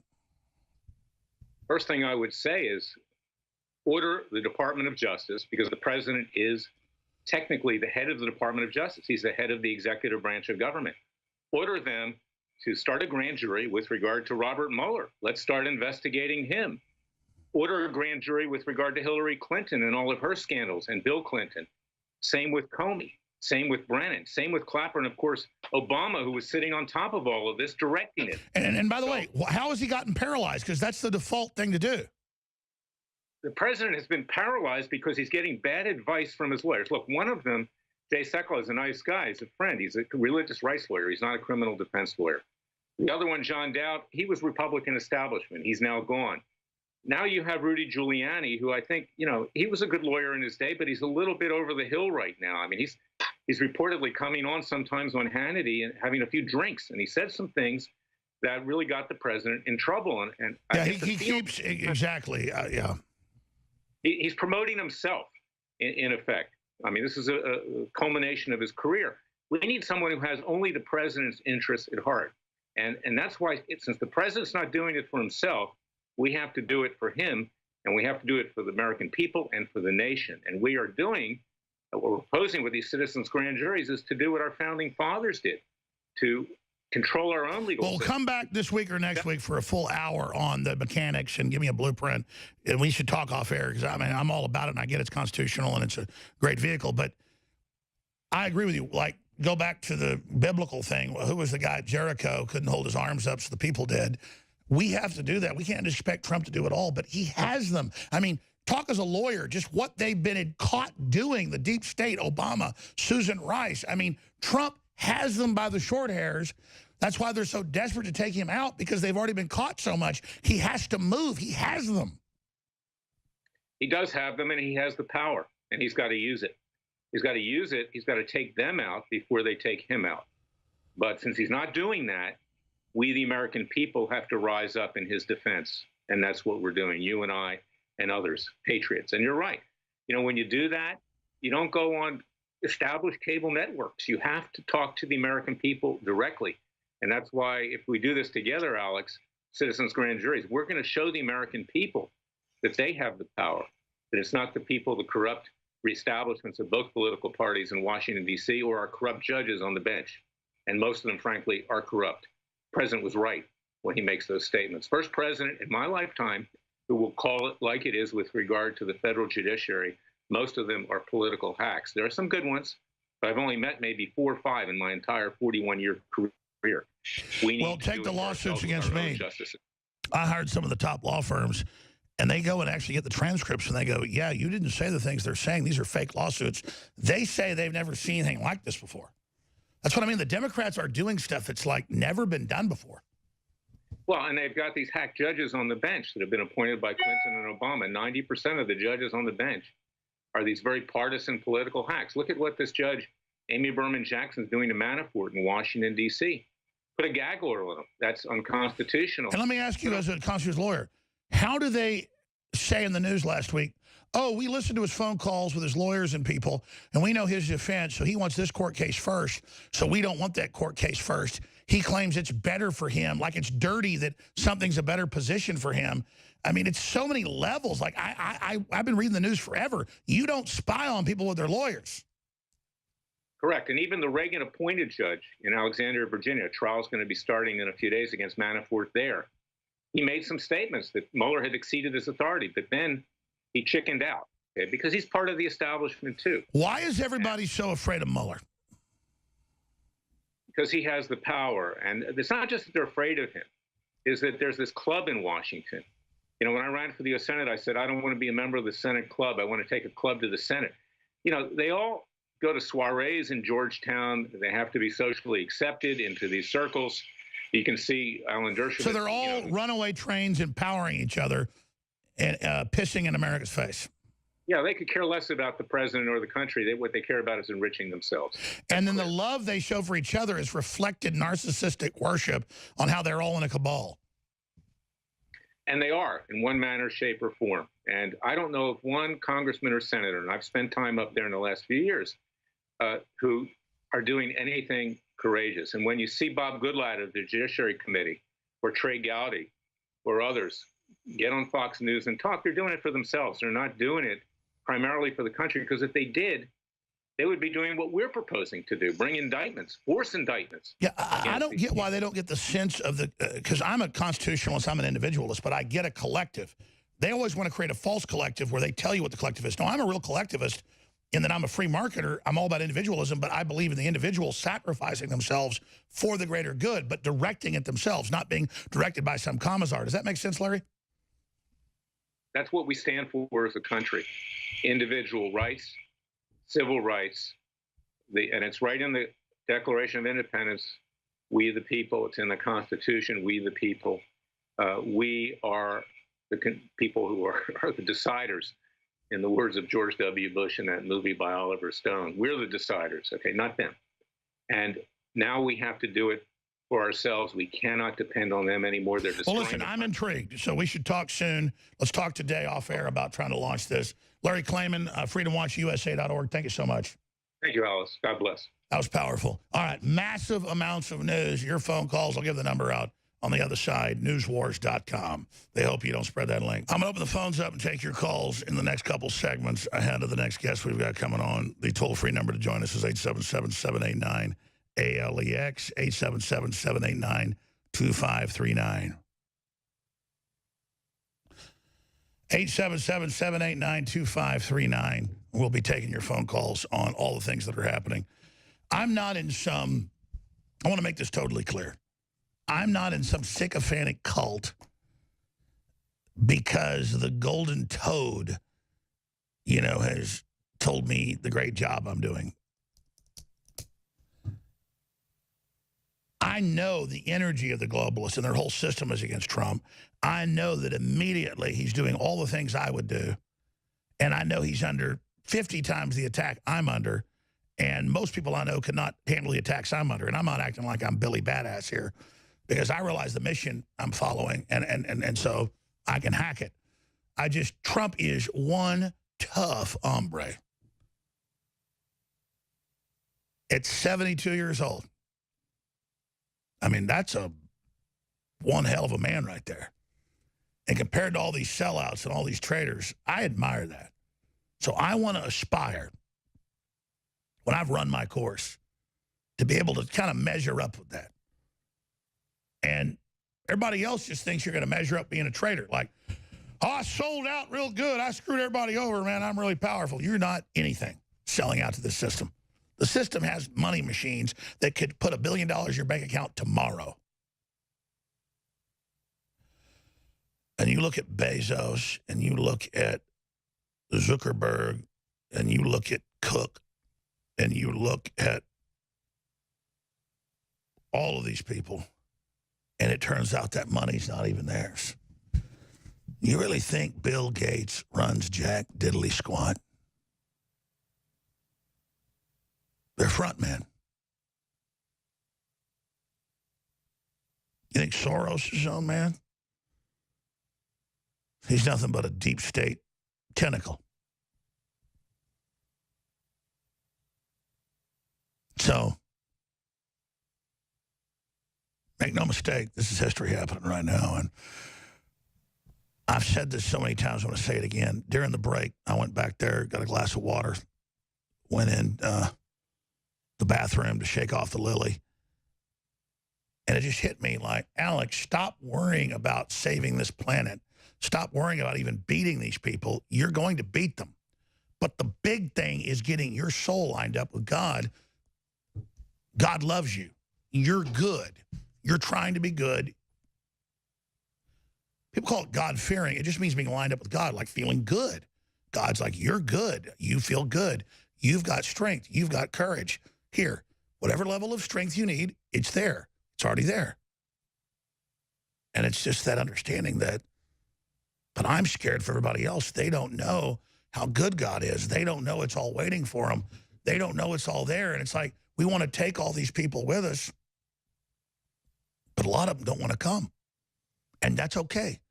We're not like globalists that brainwash kids at birth and try to induct them into ours. No. It's your choice. Free will. Even though many of you are predestined, you still have the free will. You're predestined. You've got the birthright. You've got the inheritance. You can go cash the check. You were given the check. It's got the signature on it, spiritually written, emblazoned in gold. But you have to take the check, and you have to deposit it, and then you have to experience depositing the check, what happens when you do. I mean, you don't think in the whole universe with all these dimensions above us and below us and all the secrets of everything, you just think you're just given that? No. And everybody knows this in every culture, but I'm just restating, you're tested here at this level with little tinker toys and blocks and everything else to see who you are. And then you're going to be tested again and again and again and again and again and again and again until there's no testing anymore because you merge with the purity of the Creator forever. And then there's no more questions. There's no more, because you are total 12th dimension, completely aware, all space-time, all continuums, all connections, everything. And then the only directive is continue free will. Continue the experiment, continue life, continue the expansion, continue this experiment. But there are people that have gotten a glimpse of this, and they go, oh, we can't let everybody else have it. We've got to have it. Trillions of photographed galaxies. It was hundreds of billions 20 years ago. It's trillions.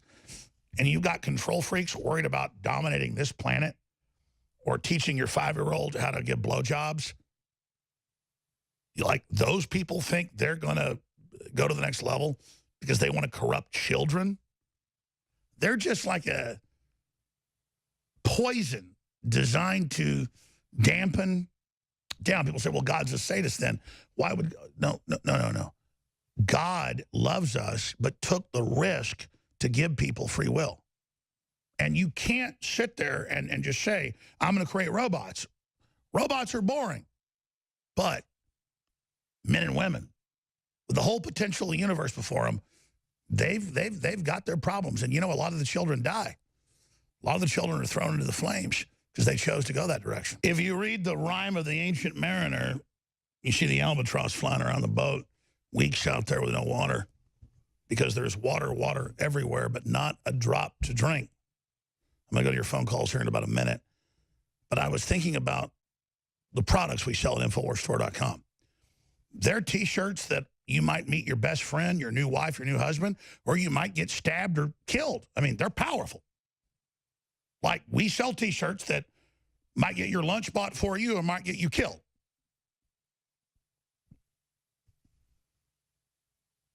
We sell water filtration that's the highest rated for the cost you pay of gravity-fed, ProPure, Alexa-Pure. They're both apples and oranges. They both cut it down to non-detectable levels. They're amazing. Everybody should have it.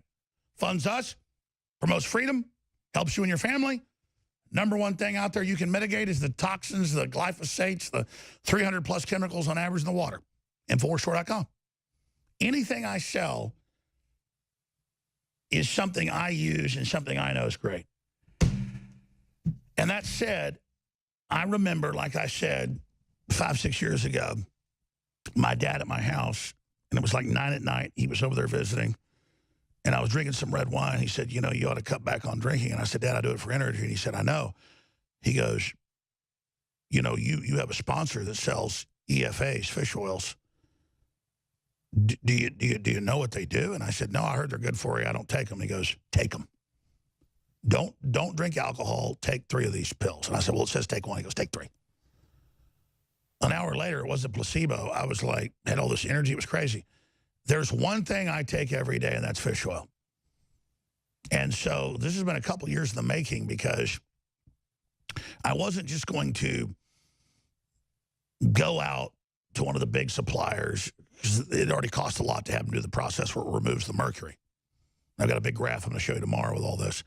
But we have it at non-detectable levels. Some spectrometers might pick up a molecule of it or something under California standards, so we don't say mercury-free, but it's basically the cleanest fish oil, krill oil, you name it, there is.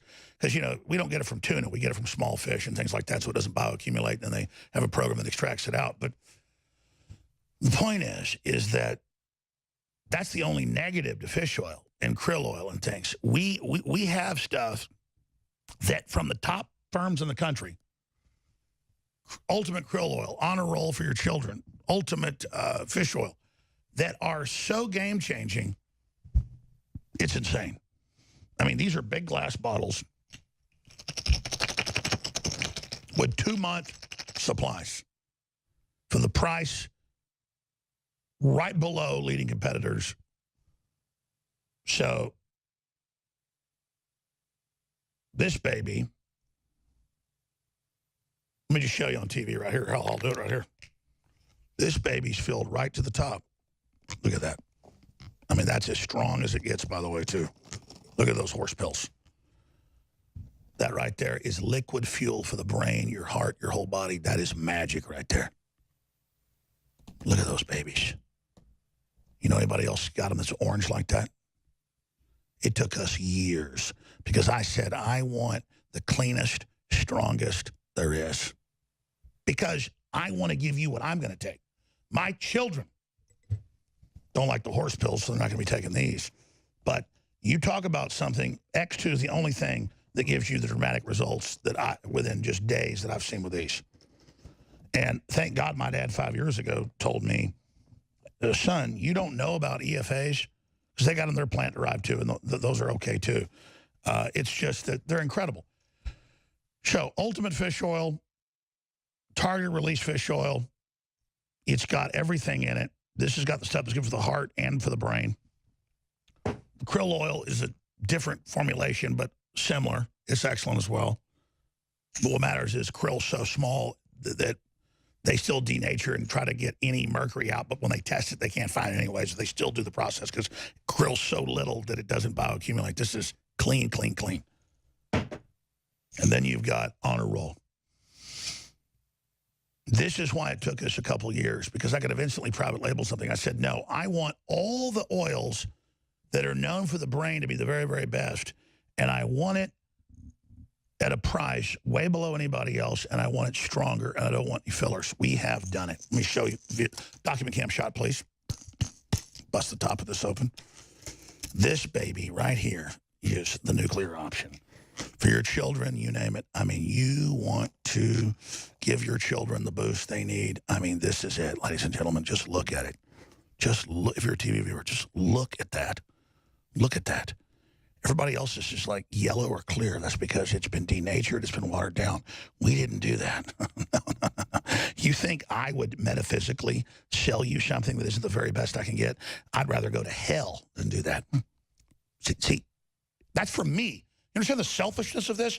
I will only give you the maximum best info, the maximum truth, the maximum product, because I want that goodwill. What I do to you, I do to myself. Don't you get the big secret? You ever seen fish oil look like that? No, you never seen that, have you? Because they told us at the factory a year ago when we signed the contract, it took that long, they said, to take it to this concentration, we're going to have major investments. I've signed multi-year contracts for tens of millions of dollars when the contracts are paid out to bring you this. To our knowledge, no one has produced a product at this level. Why wouldn't I? If I sold cars, I'd want it to be the best. America used to make things that lasted for 50 years. Then they created planned obsolescence where it breaks right away. No, I'd rather buy a light bulb for 5 times more that lasts 50 years. But by the way, this isn't like a light bulb. This goes right in your brain. So my children now, I was already taking the top-rated one out there. This is way better. And now my children are taking this. And this little jewel right here is solid, liquid consciousness. Look it up. Find out how even the FDA and the government admits fish oil is incredible. But again, the average fish oil out there is filled with toxins of the sea. And the average company is cold-blooded, and they don't even purify it. We have. So, this right here is what's in the children's. Look at that huge bottle on a roll. And the things it does to mood, energy, it's unbelievable. This is the stuff the brain is made of. And only sea creatures have it at these levels. Plants have some of it, but not the full spectrum. And Honor Roll has the full spectrum. We're going to go to break. I'm going to take calls, even have to take over next hour until I've gotten to all your calls. But it's a win-win. You fund us in the face of the enemies that want to shut down your free speech. My God, I'm on every channel in the country every day. Destroy me, kill me, shut me down. Why? The spirit of the world wants to stop us. Why is that? It's because we want justice. We want freedom. I don't care what color you are, what gender you are, where you're from. I want you to have a future. And they hate that idea. So, InfoWarsStore.com, we have the Honor Roll, which is great for adults as well, but it's a child's dose. Ultimate krill oil and ultimate fish oil. And it's all wild harvested. Oh, that's a whole other thing about this. This is from the fjords of Northern Europe, Denmark, you name it. I mean, this is the, I said, I want what is the best. And they said, well, no one's even selling stuff this quality except under prescription to medical firms because the big companies are moving in. I said, I don't care. I mean, this thing is heavy. InfoWarsStore.com.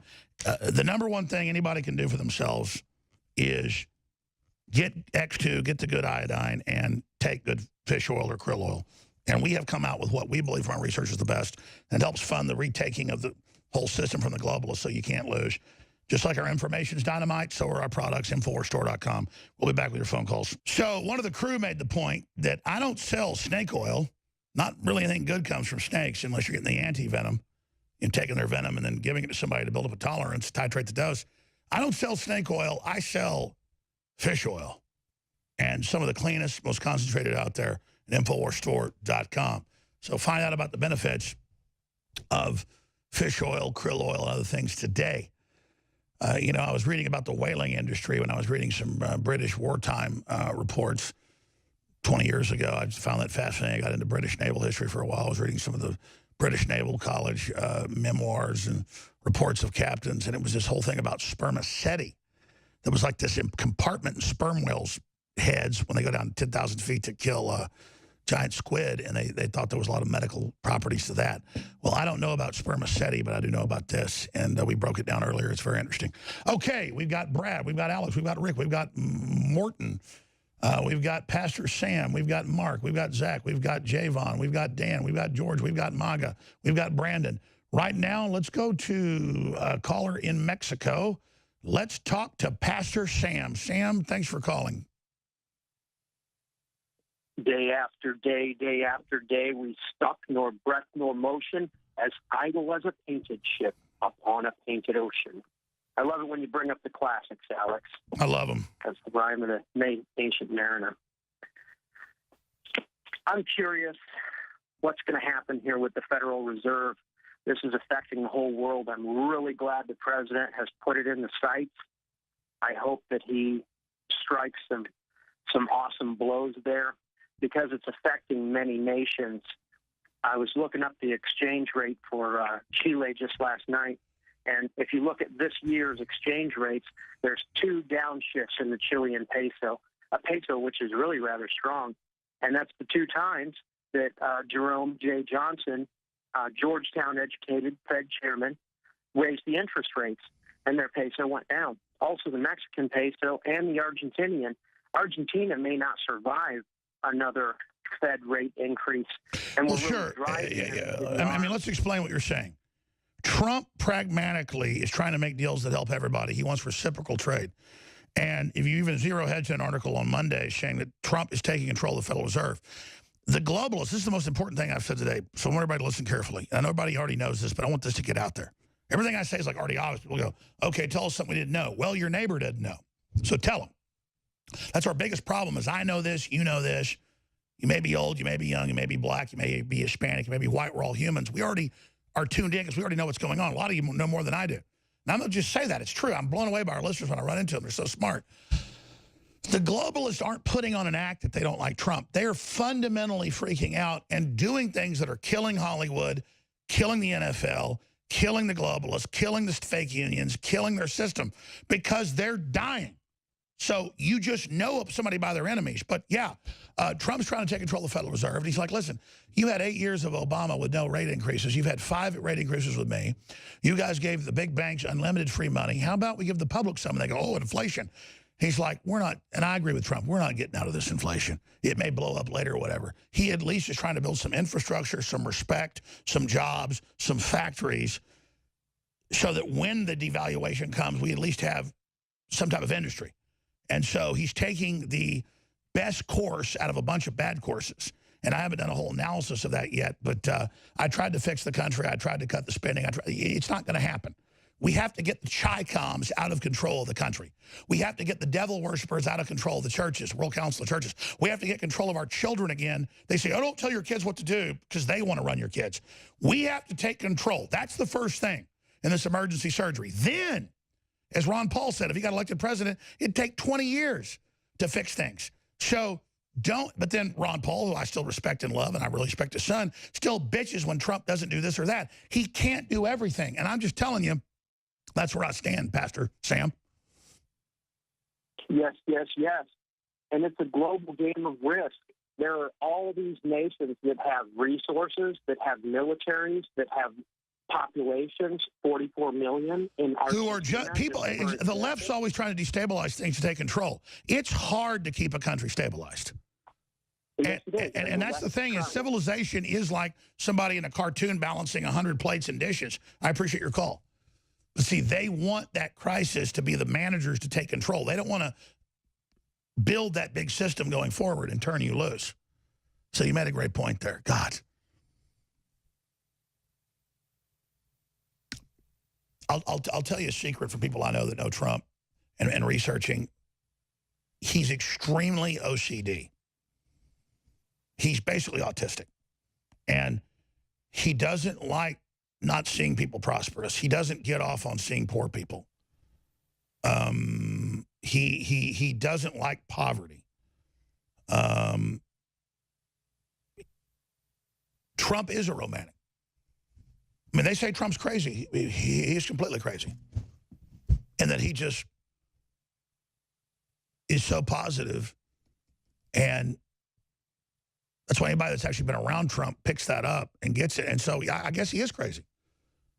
Because, you know, in a world of psychos and control freaks and folks that want to screw people over and think if I'm going to win, you got to lose, to run into somebody like Trump that just wants to totally build the pie and expand everything, he's nuts. It's true.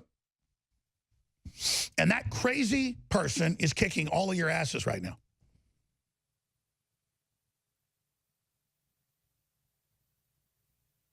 So I'll say it. Trump is an articulate, idiot savant like so many other people. And he's just the crest of what you already see, human resistance at a spiritual level. Men and women are manifesting all over the world saying, we want a human future. We want life extension. We don't want communism. We love God. We don't want to abort babies. We want to, it's happening everywhere in Africa and Latin America and Asia and the West. It's just human will. And Trump is just receiving all of that. Trump has kind of been a product of where he was. His dad was the John Bircher, the anti-communist, but had to survive in the system. And Trump was involved in, you know, the PR and companies and everything. But when the flux came, when the big awakening came, Trump was already predisposed to it. But then he, like sails that were kind of down, then the wind comes, those big sails kind of plumped up. Because Trump is a vehicle for us to control the future. That's all men are.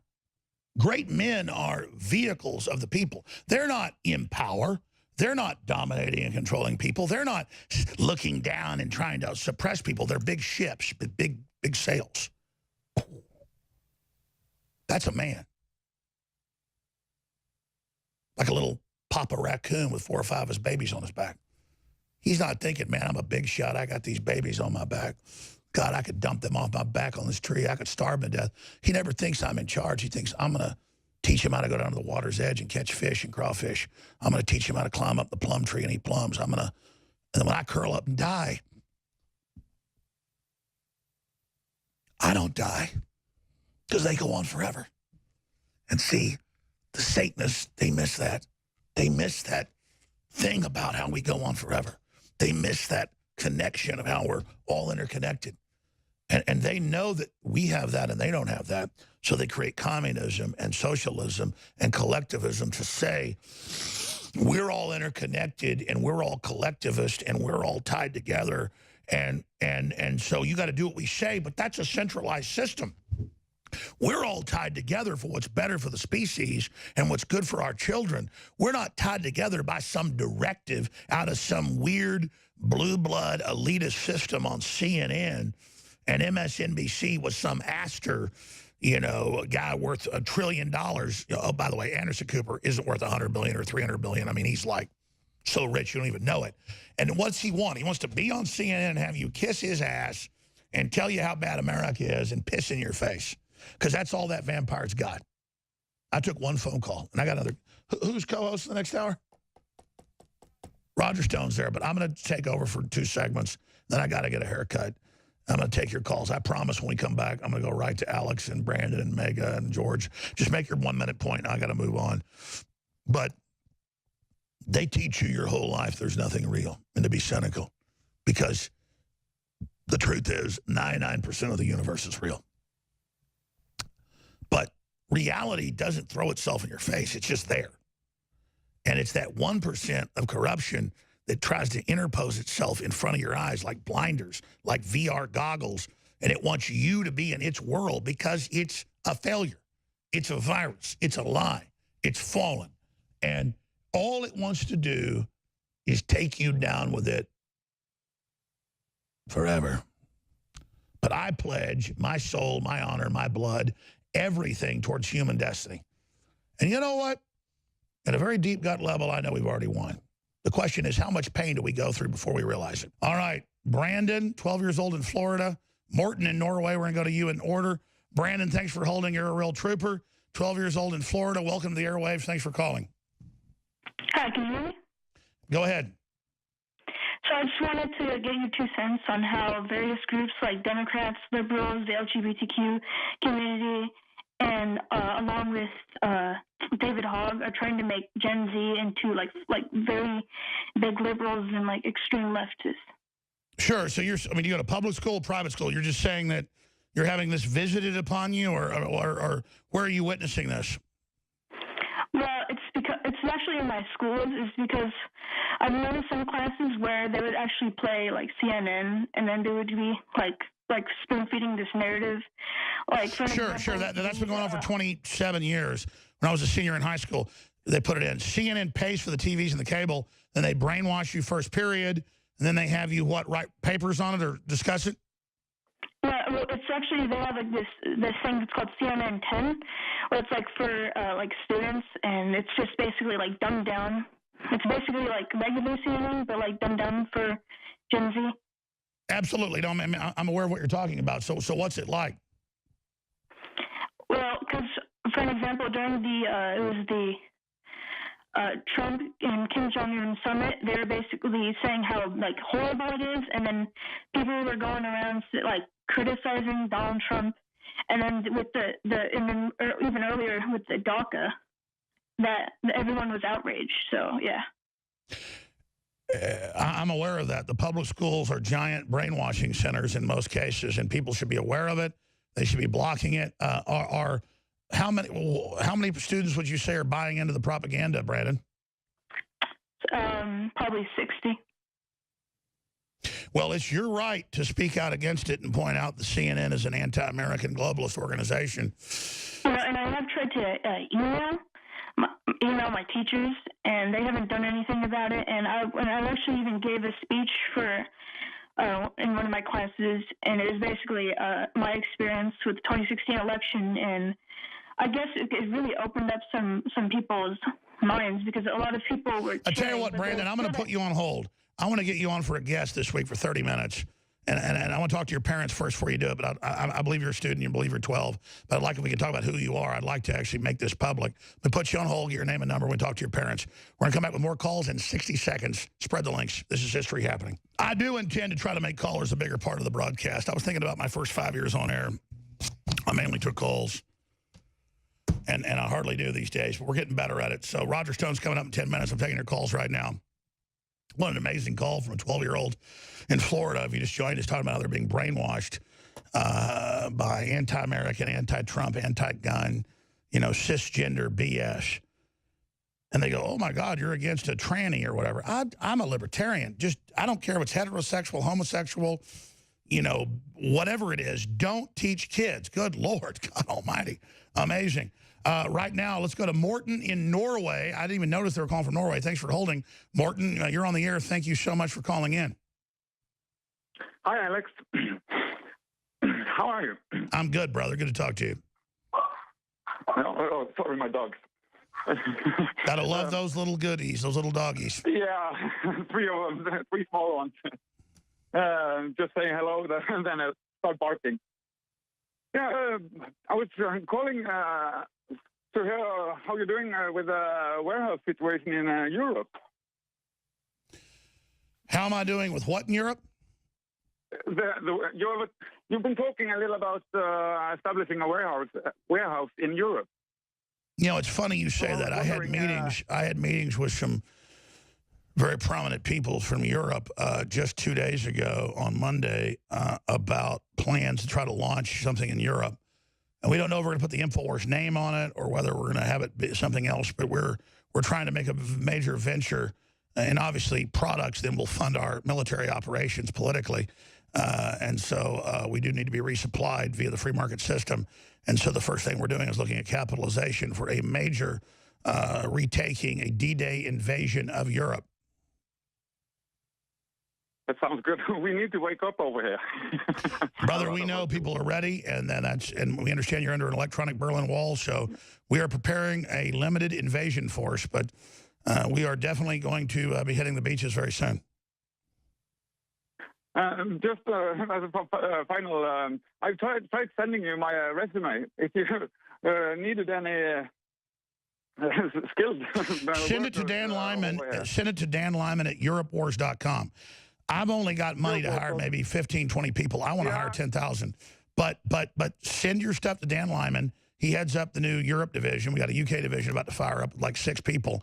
And I don't want to get into too much inside baseball because the enemy's watching. But we're doing some big things with some big players that have done some big things in Europe. And I'll just leave it at that. And it actually scares me that they ask me what to do like I'm the general. And I'm like, I'm more like a colonel here. I'm just promoting freedom, but a lot of big things are happening. God bless you, Morton. And that's why I go back to this, folks. We need to be flooded with money. You know, people were flying back from Omaha when I visited my wife's dad, who's been off and on in the hospital, had heart surgery, and they were like, Alex Jones, you're sitting in coach on an airplane. And I'm like, well, first class was sold out, but yeah, same thing on a 3-hour flight, 2-hour flight. I mean, like, I'm not trying to be in the biggest house in the neighborhood and have the biggest helicopter. Okay, that's InfoWars. All these other big talk show hosts make $5-10 million a year, and then they just sit there in big giant mansions. They don't look in half the rooms, and their dog goes around and craps in the rooms. I've talked to all these people. They go, yeah, I got a 20-bedroom mansion, and it's just a room for my wife's dog to crap in. And I'm not against wealth. It's just, let me explain something. I put your money into warfare and to hiring people that will take action. They are basically got me right now in a frozen pattern, and I don't like that. So we got products you need, InfoWarsStore.com. Go buy them. Go buy them. Because we are building something they're scared of, as you've seen. We are getting all these TV affiliates, all these radio affiliates. Here's the problem. TV viewers don't hardly buy anything. So it's great. We're reaching people. It's great. It doesn't bring in revenue. That's why media is dying. I'm in the catch-22 where I just want to wake people up. So most corporations want this big profit. I don't care as long as it pays for itself, but I need that to do it. People go, well, why? Because I don't want a bunch of globalists and leftists running my life. People figure that out yet? They want to take over. So we have to get in their way and take the country back. I don't want to run stuff. I don't need that for my resume or my repertoire. I need them off my back. Let's go ahead and talk to George in Toronto, Canada. You're on the air, George. Go ahead. Hi, Alex. Thank you for the call. I'm going to make this very quick. I have 3 points to make out. Before I make those points, I wanted to tell you I had a doctor who had given me synthetic thyroid pill, which cost me over $100. And I looked at the bottle. I had the pill in my hand. I didn't take it. I looked and looked. I couldn't find anything. But then I found you. I found the truth and what's going on in the world. And by that extent, I found ace and iodine, vitamin mineral mix, caveman, brain force, toothpaste. It's a long list. I'm a customer, and I'll stop there. God bless you, sir. And your but more importantly, did you get results from it? Oh yes, absolutely. The results came, and they came to my body. I am clean in my body. It's fantastic. Well, my dad retired a few years ago. He still got his dental license, but I went to this dentist a few months ago, and he goes, you were here 6 months ago. There's no plaque on your teeth. And I said, well, I floss and I brush 3 times a day. But he goes, yeah, but you were here before. And I said, man, it's iodine. It's this toothpaste. He's like, no, but it turns out 100 years ago they were putting iodine in toothpaste, not fluoride. See, it's the good halogen. They take that out. They put the bad one in. It's insane. It's insane. Absolutely, absolutely. And here are my 3 points. What I'm suggesting here is for you to be. I've been listening to you for a very long time, and what I'm suggesting is that you try to quantify what you say with metrics that the normal person can actually pin themselves to and become passionate about. For instance, you talk about immigrants, illegal immigration. Well, that costs the taxpayers money. That costs money. It costs well, yeah, the type of immigrants, it doesn't mean all immigrants are bad. The type of immigrants we're taking in on average have on average about a $30,000 a year drag.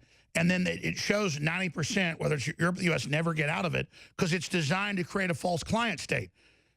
You bring in immigrants and make them work and everything, it turns out great. And some of them still do that, but absolutely.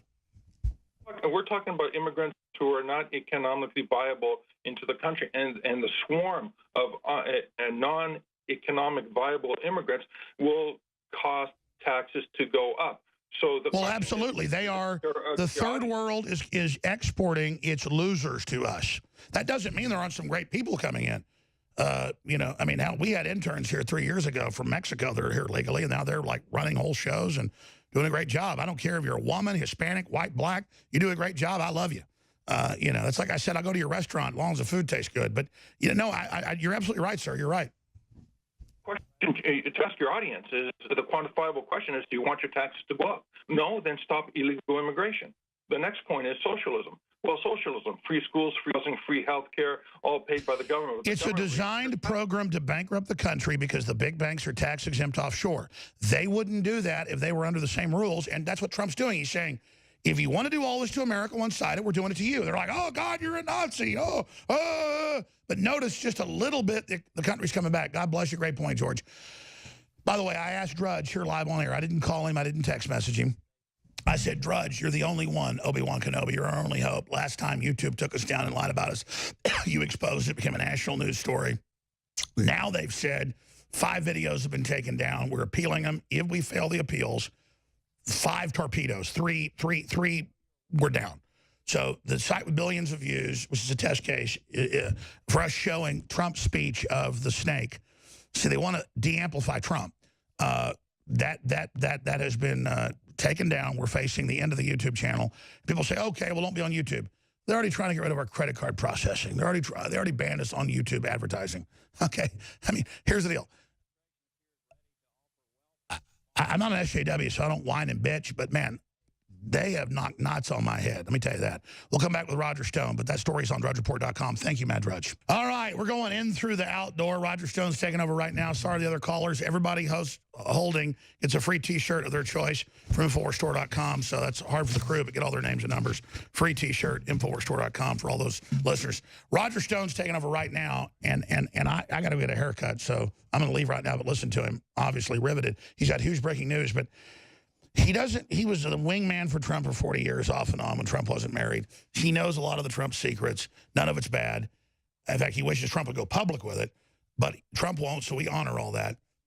But if you realize who Trump is and why they hate him and what he sees he's doing for America and why he's so pig-headed and how he didn't support Cohen once all this happened, repeat, Roger, what you said during the break to me about it's beyond idiot savant OCD. It's just who Trump is. He really is who he says, but why he doesn't like NATO or Chi-Coms or big corporations screwing us, where he sees us, and now he's representing us, and why he is such a, I think it's the Scot in him. I mean, he'll kill you over $1. So, but he won't cheat you over $1. He'll just fight you to the death over the debate about the dollar. So there's an extreme morality there, but it's completely whacked out. But it's the perfect thing for this moment. So repeat what you said to me during the break. Look, Donald Trump ran a very, very, very successful real estate enterprise in a cutthroat environment. Nothing makes him angrier than when he was believed that he was being taken advantage of in business. Now he has a new business. It's called the United States of America, and he's the CEO. He doesn't like it when he sees us being suckered by our NATO allies. And when he reads in the newspaper, Alex, about pallets of cash being given to the Iranians that aren't in the deal agreement, side payments that are most likely bribes, he bristles on behalf of the American taxpayer. That outrages him because it means we are being ripped off. And I think in the case of Michael Cohen, in all honesty, my sources tell me that Cohen, who was never a political genius or a public relations genius to begin with, now has legal fees of more than $5 million. Mr. Cohen is justifiably extraordinarily surprised that the government has been able to so easily pierce the attorney-client privilege relationship to essentially look at everything he ever did pertaining to legal work for Donald Trump. That is an exceptional event.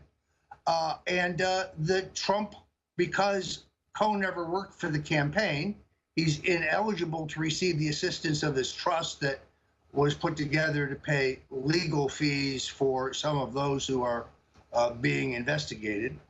And his direct appeal to the Trump family, including the president, has been met with stony silence.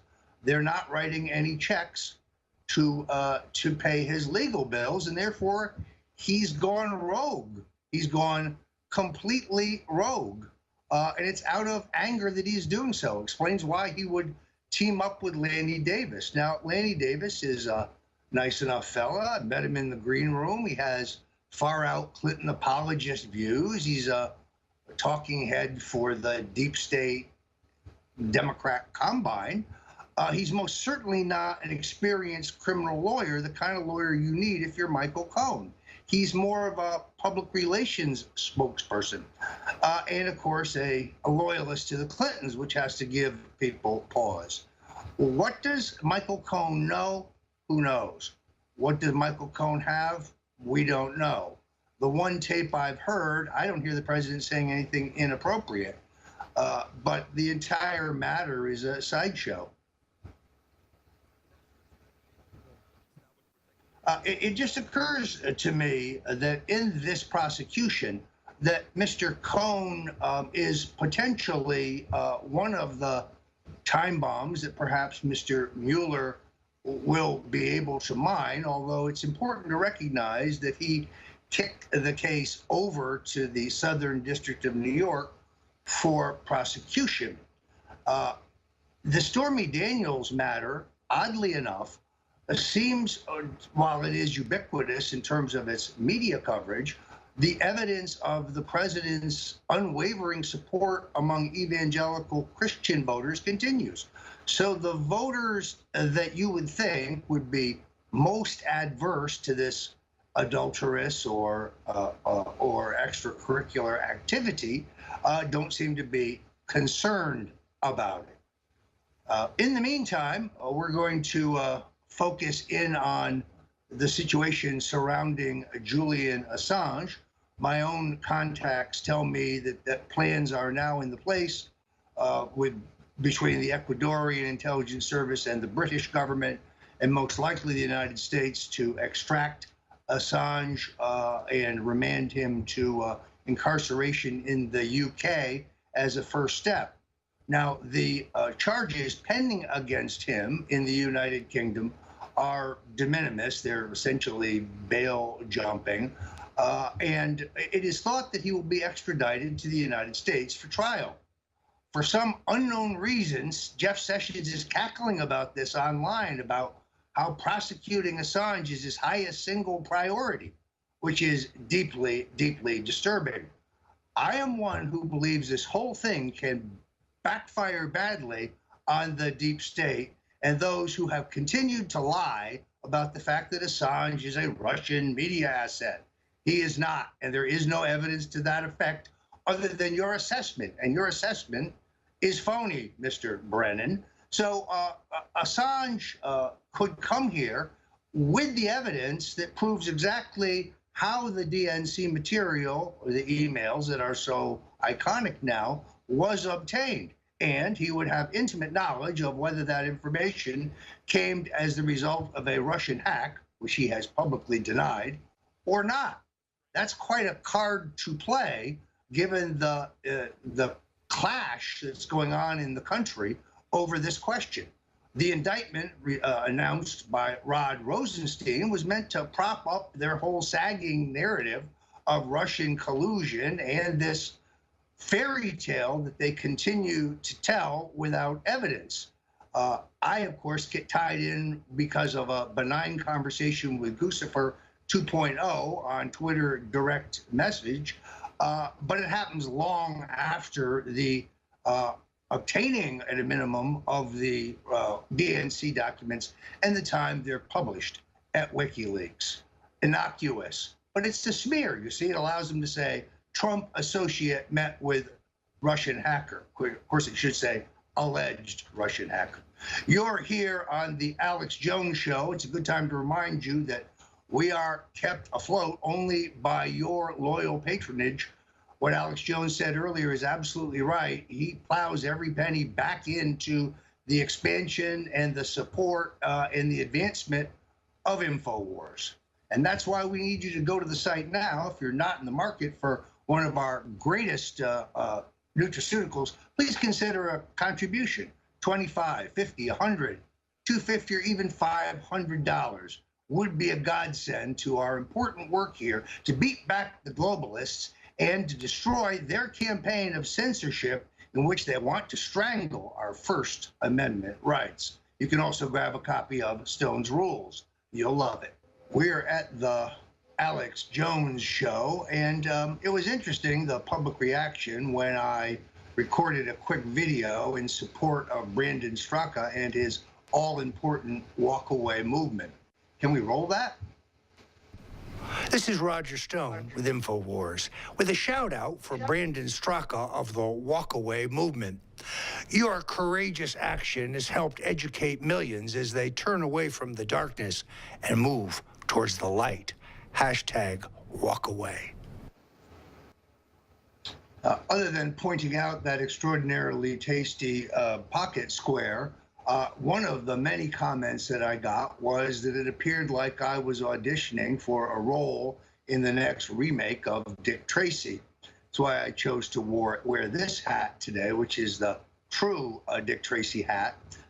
It's really important to have a head covering in the very hot Florida sun, and the tradition of Panama hats still exists. You can find them online at a reasonable price. But I do think the larger point here is that Brandon Straka has now been, as you might have expected, the source of just a torrent of hate. The fact that he recognized the follies of socialism and the lies of liberalism in the American left, and that he changed his views, has subjected him to the most virulent torrent of hate that few events in my political lifetime have generated this kind of controversy. So I urge you to support his movement. We need more people to be red-pilled. In my view, that is the answer. Education is the answer. But you also pay a high price for it. I honestly believe that one of the reasons why I have a target on my back, why I am the subject of a deep state witch hunt, a literal inquisition into every aspect of my life, is because I wrote The Clintons' War on Women, the definitive book exposing the criminality and venality and corruption of Bill, Hillary, and their daughter, Amy, or I should say, Hillary's daughter, Amy. And I worked closely with the legendary Hollywood documentary maker, Joel Gilbert, to produce the film Banished, the real Danny Williams story. 38 million Americans, and mostly African Americans, saw that video. 22 million people saw a companion music video, and we educated millions of Americans about the facts in the Danny Williams case. And in case you missed it, on the War Room yesterday, we had counterterrorism FBI expert, the man who wrote the education and training program for the FBI before Robert Mueller gutted it of any information regarding radical Islam, John Guandolo. Guandolo has very carefully tracked the activities of former CIA Director John Brennan.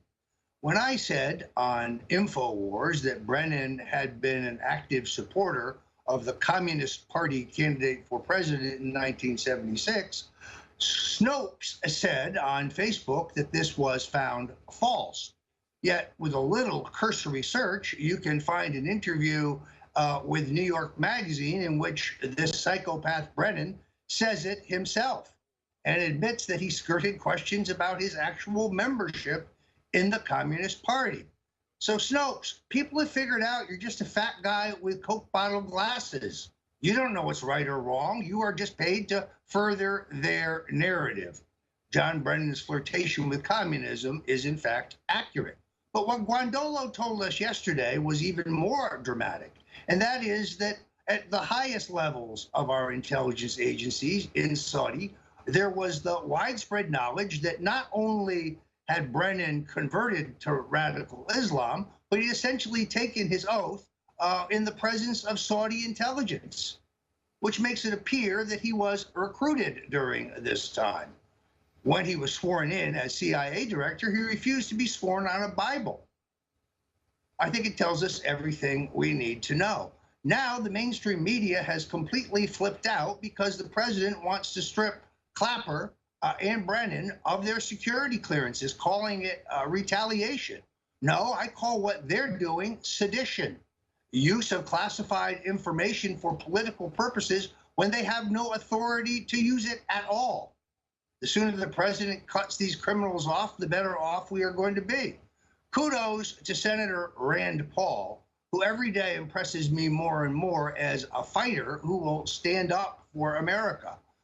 To the extent that he has helped drive the president in a more freedom-oriented direction on some important issues, my hat is really off to him.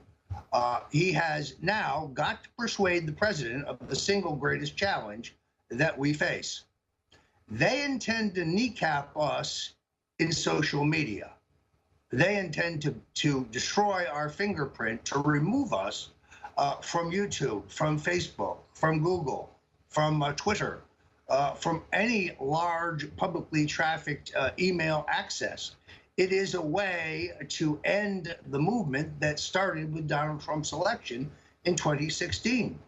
It is an outrageous war of censorship in which, for example, Sherry Jacobus, a self-styled Republican strategist, can say on Twitter that Michael Caputo, the well-known Trump aide's children, should be given to Jeffrey Epstein for his amusement, Epstein being the convicted pedophile running buddy of Bill Clinton. She is still on Twitter. I go on Twitter and I hurt Jake Tapper's feelings, and I am barred for life. I think that's why you're seeing a number of important journalists like Maggie Haberman of the New York Times saying she's not going to be posting on Twitter anymore. It's become a forum for hate and disinformation, most of it on the left.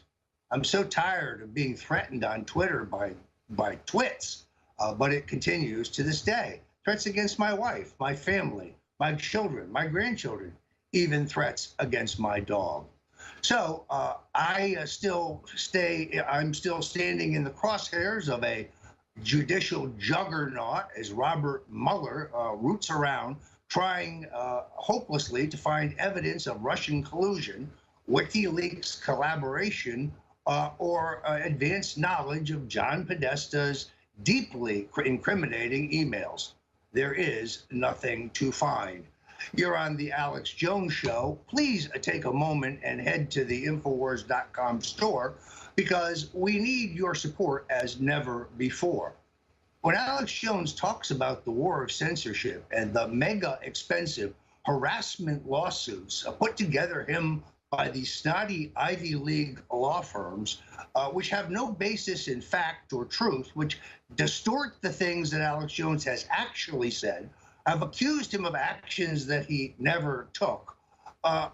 Many of them lawsuits that have little chance of ultimate legal success, but are designed to drain InfoWars financially and to generate vicious negative headlines for Alex Jones and InfoWars. They fear us, folks, because we are the tip of the spear. Alex Jones has a fearless brand of independent journalism. That's why they must twist his words. No, I read very carefully what he said yesterday. He never called for anybody to shoot Robert Mueller. That's not what he said. But when David Brock and the cretins at Media Matters go to work and twist your words and then use SEO online to try to magnify their lies. I'm Roger Stone, and I'll be back. In my opinion, we are moving towards an epic clash. The release of the FISA warrant application on Carter Page last week exposed the entire house of cards regarding an extraordinary extra-constitutional effort to hijack the 2016 elections. It is now abundantly clear that the entire Russian collusion investigation is meant solely as a distraction from far more serious or egregious crimes, crimes of which we have actual evidence regarding the unconstitutional surveillance of Donald Trump's campaign. That would mean that the Obama Justice Department and the Obama FBI used the power and the authority and the incredible technological capability of the state to spy on Carter Page in order to put together the first step of what Peter Strzok called their insurance plan. How amazingly ironic that although FBI Director James Comey said that the FISA warrant application was based on a, quote, broad mosaic of information, the documents released by the government yesterday show that their requests lie, at least from what we can see, solely on their self-created phony dossier. And then, because they think we're stupid, they point out also the report by Michael Isikoff of Yahoo News. What they failed to mention is that the story is leaked to Isikoff so that he can write it the way they want it written. Then they present the story to the judge, showing that there's evidence out there of these crimes. How ironic, we also learned that among those moving the phony dossier to the FBI was the alleged journalist David Cohen of Mother Jones. Now, isn't it ironic that Isikoff and Jones have been the most vociferous, jumping up and down and maligning the president and yours truly on Russian collusion, when we now know that they're both major players, I would say stooges, in the illegal surveillance that characterized the Obama administration and their collaboration with Hillary Clinton in the 2016 campaign. Liberal hypocrisy couldn't exist. You're on the Alex Jones Show, and we are, as I mentioned earlier, completely and totally listener-supported, and we appreciate your patronage. Imagine how shocked I was last week when I appeared with Anderson Cooper to talk about Mueller's overreaching and the efforts to subpoena a longtime friend of mine, Kristen Davis, when the segment before me had an interview with John Dean. John Dean was, of course, the famous White House counsel who turned state's witness against Richard Nixon and helped end his candidacy. Dean, supported by Woodward and Bernstein, have long tried to dominate a narrative that makes him a courageous whistleblower, when in fact John Dean is the man who planned, pushed, and then moved to cover up the Watergate break-in for his own purposes, and then lied to Richard Nixon about it for at least 9 months. Additionally, in his definitive book of all of the White House recordings, which he says only he has taken the expense to do, he completely and totally deletes key conversations that are clear that he is the one planning the cover-up. So he is not only is he intellectually dishonest, he is a total fraud. Please go to WatergateWeasel.com, WatergateWeasel.com, to read the stunning truth about John Dean. How this psychopath continues to be cited in the mainstream media as an expert is beyond words. Coming soon is a new book that will give further light to Mr. Dean's activities. But if you haven't read it, you should probably start with Len Kolodny's seminal book, Silent Coup. Then I would recommend my book, Nixon's Secrets, to get the deep secret of what really happened at Watergate and the eerie parallels to much of what we see going on in Washington today. In this case, however, the abuse of power is by the Obama machine and their deep state allies. We do have a special offer going at InfoWars I want to tell you about. If you purchase my book, Stone's Rules, this is my new book that has just come out, kind of my field manual for victory, as it were. The maxims and guidelines that I've learned in a 40-year career in the arena. If you buy the book now at the Infowars.com site and you mail it to me with your receipt, proof of purchase at InfoWars, it will be my privilege to personalize it for you and mail it back to you. You can mail that to 1007 North Federal Highway, Fort Lauderdale, Florida, 33304. Somewhere there we have a graphic, which if we can find, we'll throw up for you. Now, let me stress that this is an offer that is only open to Info Warriors. I'm not opposed to you buying the book at Amazon if you want to help finance the enemy, but I urge you to buy it at the Infowars.com store and take advantage of this special offer. I signed about 40 books last night, dropped them off at the post office this morning. I love hearing from the InfoWars audience out there, and frankly, the number of people who have me and my family in their prayers, the number of people who send small contributions for the StoneDefenseFund.com is heartening.